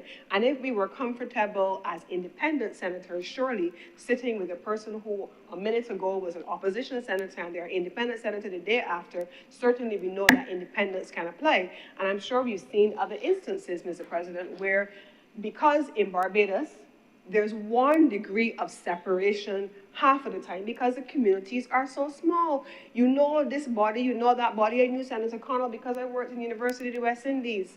Now we have Senator Thompson speaking about knowing Senator Connell's mother. And you know people who were campaign managers for one party today, but independent the next day. That is the nature of 1 degree of separation, Mr. President. So let us not be theoretical about what this means, because we live it in this very chamber, Mr. President. And so we want to be clear that when we assume these roles, we have seen people function in a way that allows them to say, I am independent, and to say so repeatedly, Mr. President. And we expect that as it relates to a speaker of the other place, that the same would apply. Now, I want to speak specifically about I believe Senator Nichols spoke about the differences between the UK system and our system and the parts of the the Westminster system that were retained. But I want to specifically make a reference to the correlation between the upper chamber and the lower chamber and why we would not make the changes in the upper chamber as we have done in the second and in the other place. Mr. President, Canada is a very different jurisdiction. Canada's Senate is not appointed in the same way that the Senate in Barbados is. There's no equivalence between the two. In Canada, there is an independent advisory board for Senate appointments. It vets potential senators. Recommendations are made representing specific regions, much like Senator Thompson spoke about in terms of the report of the Parliamentary Commission and the recommendations for specific interest groups to be appointed on the basis of that. But they go even further. They have the recommendations drawn from regions. They have the recommendations drawn from sectors. They go on to be appointed on the advice of the Prime Minister to the Governor General. But guess what happens, Mr. President? They serve until mandatory retirement at 75. Mr. President, so there's no equivalence between, we have to be careful sometimes when we pull things out of a hat to ensure that we are not misleading the public and that we are comparing apples with apples. And I certainly wanted to take that time today because we We have the students with us. They have been very diligent and very faithful in sitting here throughout this lengthy debate, and I want to make sure that we allow them to go away with not just the substance of parliamentary reform, but the basis of research and analysis that compares apples with apples and oranges with oranges. And so, Mr. President, the appointment of a Senate is very different, as would be the case with the appointment of a president, relative to, but distinct from, the appointment of a speaker in the other place. So, Mr. President, I want also to associate myself with the comments that have been made by Senator Nichols and Senator Thompson on the size of constituencies. Mr. President, let me talk straight. In this Senate, we don't have constituencies. We don't have to walk the road and canvass in a way that Senator Thompson just spoke about. And it is fine for us to sit where we sit and project what we see and what we know on those that do what they do. And so, Mr. President, there is no 7,000 average constituency across the board, far from it. And I want to thank Senator Thompson for breaking down that we have constituencies that are 11,000 people. But even though the city, for example, may be a smaller constituency, the city, I'm 100% certain, is different in its demographic makeup than, say, St. Thomas. With a rural orientation, the needs in the city may be greater because you have higher levels of urban development that are going to be necessary as opposed to in a rural constituency. Are we creating equivalence? I don't think so, Mr. President. And so the weight of responsibility is going to be very different, necessitating the changes in the percentages as agreed by Senator Worrell, also because we're making that shift to allow for the avoidance of gender gerrymandering, as Senator Nichols quite aptly pointed out. Now, Senator Tate spoke about the changes as it relates to senators and the role of legislators, the definitions of legislators, fair points, and on the question of pensions, Mr. President, no. I can say that I certainly take the point well on board. I am a senator. I have been a senator since 2018. I have been a cabinet minister since 2020, and I am told that far from being included in the Senate, pensions, even as a cabinet minister, I am not entitled to a pension after giving up my own career, giving up my time serving in the private sector, and that would apply equally to those other cabinet ministers who sit to my right. So that is a reality, Mr. President. So when people talk about we're just here for ourselves, sometimes, again, as I said in the PRC report, we chuckle because people genuinely do not understand the sacrifices that are made in service to this country. But I leave that there for now, Mr. President, and I'm hopeful that at some point in due course that we will account for the time that professionals have put into serving country and their most productive years being given up in that service to our nation. Now, Mr. President, I want also to speak about the evolution of the voting public.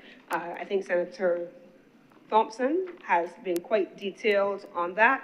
And so with the questions that have been raised, I think quite frankly, as I started out by saying, Senators Thompson and Nichols were very comprehensive, and we had organized to make sure that those were the two voices that spoke on the government side today because of, one, the minority opinion for the PRC that is being debated here today, and the leadership that Senator Nichols has brought to this chamber, especially as it relates to the Constitutional Reform Commission.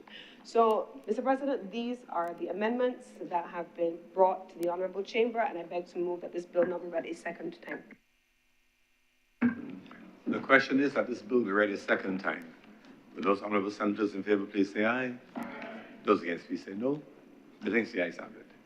Mr. President, I beg to move that Your Honor General lead the chair and the Senate resolve itself into committee for further consideration of this bill. The question is that I do not leave the chair and the Honorable the Senate resolve itself into committee for further consideration of this bill. Will those honorable senators in favor please say aye? Those against please say no. The things the ayes have it.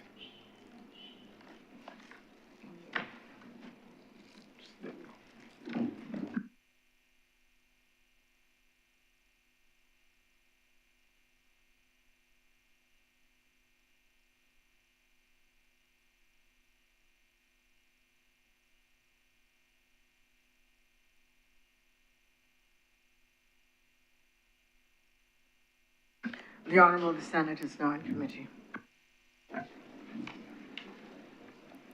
Clause 1. Madam Deputy, I'd like to move that clause 1 do now stand part. The question is that clause 1 do now stand part. Will all honorable senators in favor please say aye? Aye. Those against, would you please say no?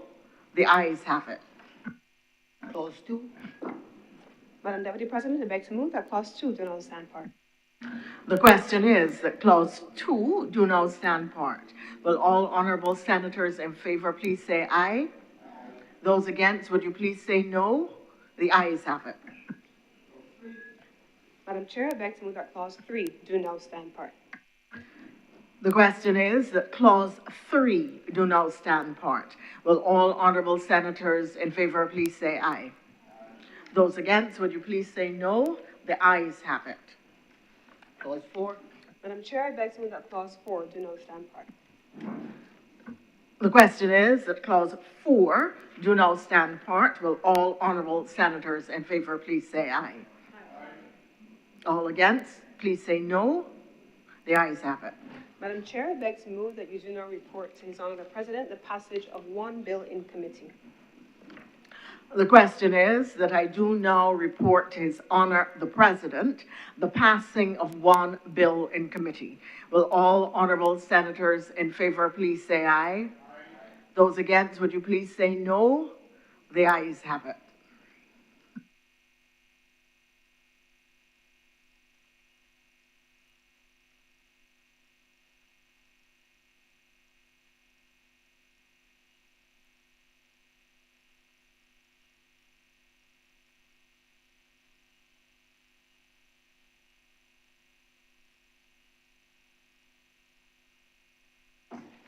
The chairman has reported the passing of one bill in committee. Senator Cummins. Mr. President, I'd like to move that this bill now be read a third time. The question is that this bill be read a third time. Will those honorable senators in favor please say aye? Aye. Those against please say no. Methinks the ayes have it.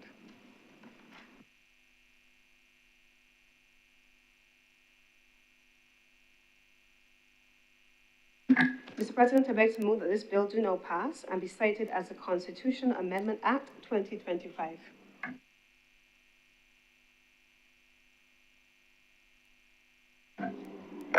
Mr. President, because this bill is being passed under Section 49 of the Constitution, and it requires a 2/3 majority, we need to take a vote at this time.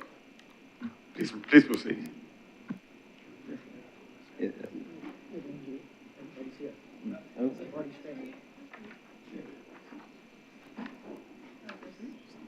Yes.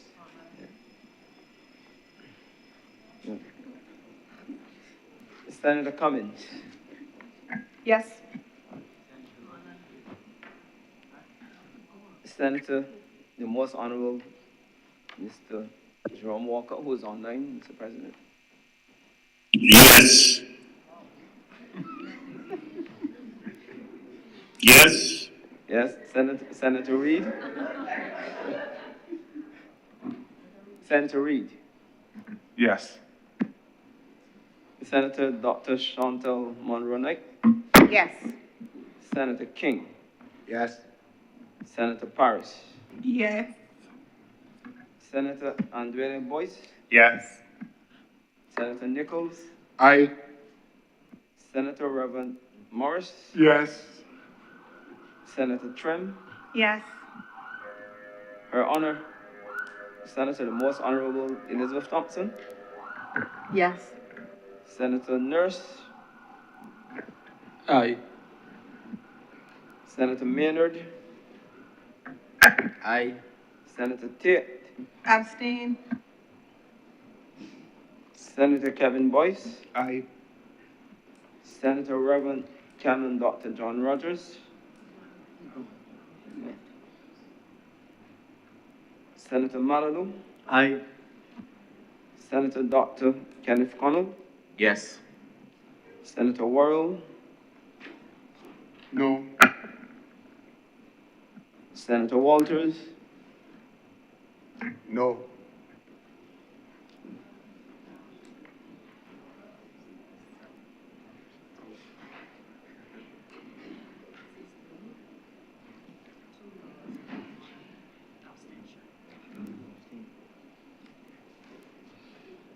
Mr. President, the results of the vote, 16 honorable senators voted in favor, 2 voted against, there was 1 abstention, and 1 absent. Therefore satisfying the 2/3 threshold in the Constitution. Thank you. Thank you very much. Therefore, declare the Constitutional Amendment Act 2025 passed and so cited.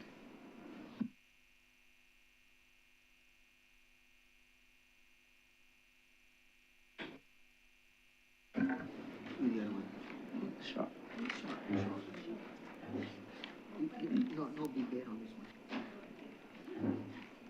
Mr. President, order number 10, in the name of the Honorable Leader of the Senate, to move the second reading of the Parliament Miscellaneous Provisions Bill 2025. Senator Cummins.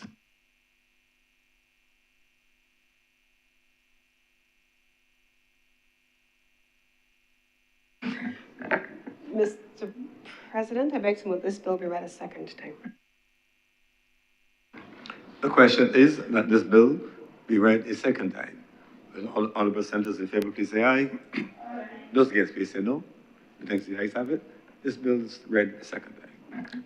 Mr. President, I beg to move that Your Honor do now leave the chair and the Senate resolve itself into committee for further deliberation on this bill.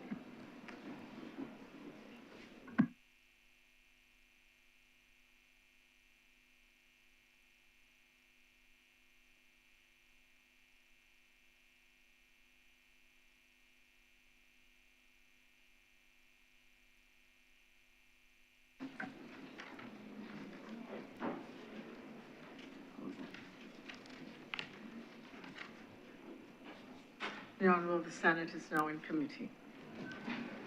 Clause 1. Madam Chair, I beg to move that clause 1 stand part. Question is that clause 1 stand part. Will all honorable senators in favor please say aye? Aye. Those against, would you please say no? The ayes have it. Clause 2. Madam Chair, I also beg to move that clause 2 do now stand part. The question is that clause 2 do now stand part.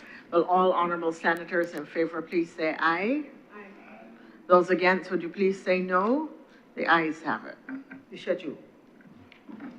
Madam Chair, I beg to move that the schedule be the schedule to the bill. Question is that the schedule be now the schedule to the bill. Will all honorable senators in favor please say aye? Aye.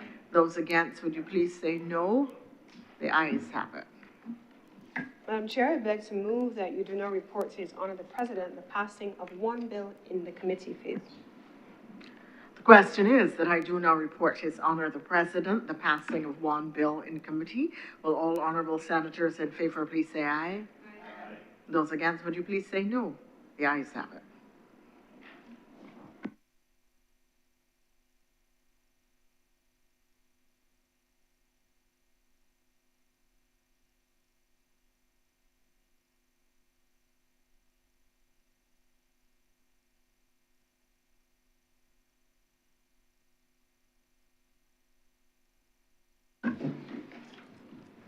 The chairman has reported the passing of one bill in committee. Senator Cummins. Mr. President, I beg to move that this bill now be read a third time. The question is that this bill be read a third time. Will those honorable senators in favor please say aye? Aye. Those against please say no. I think the ayes have it. Senator Cummins. Mr. President, I beg to move that this bill do now pass and be cited as the Parliament Miscellaneous Provisions Act 2025.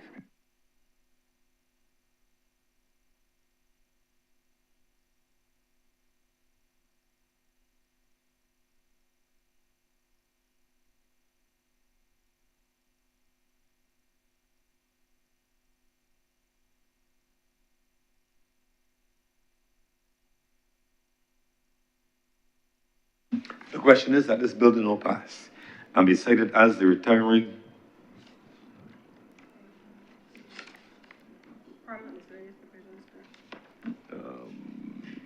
yes. That be cited as the Parliament Miscellaneous Provisions Act 2025. Those honorable senators in favor, please say aye. Those against, please say no. The things the ayes have it, this bill is now passed and so cited.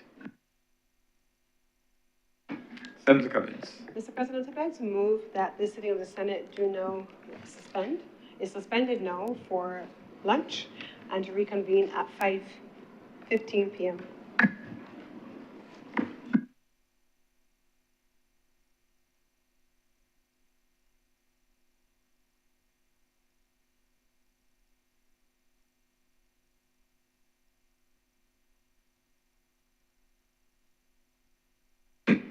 The question is that this sitting be suspended until 5 p.m. today. Will those honorable senators in favor, please say aye. Those against, please say no. The things the ayes have it, this sitting is suspended until 5 p.m. today.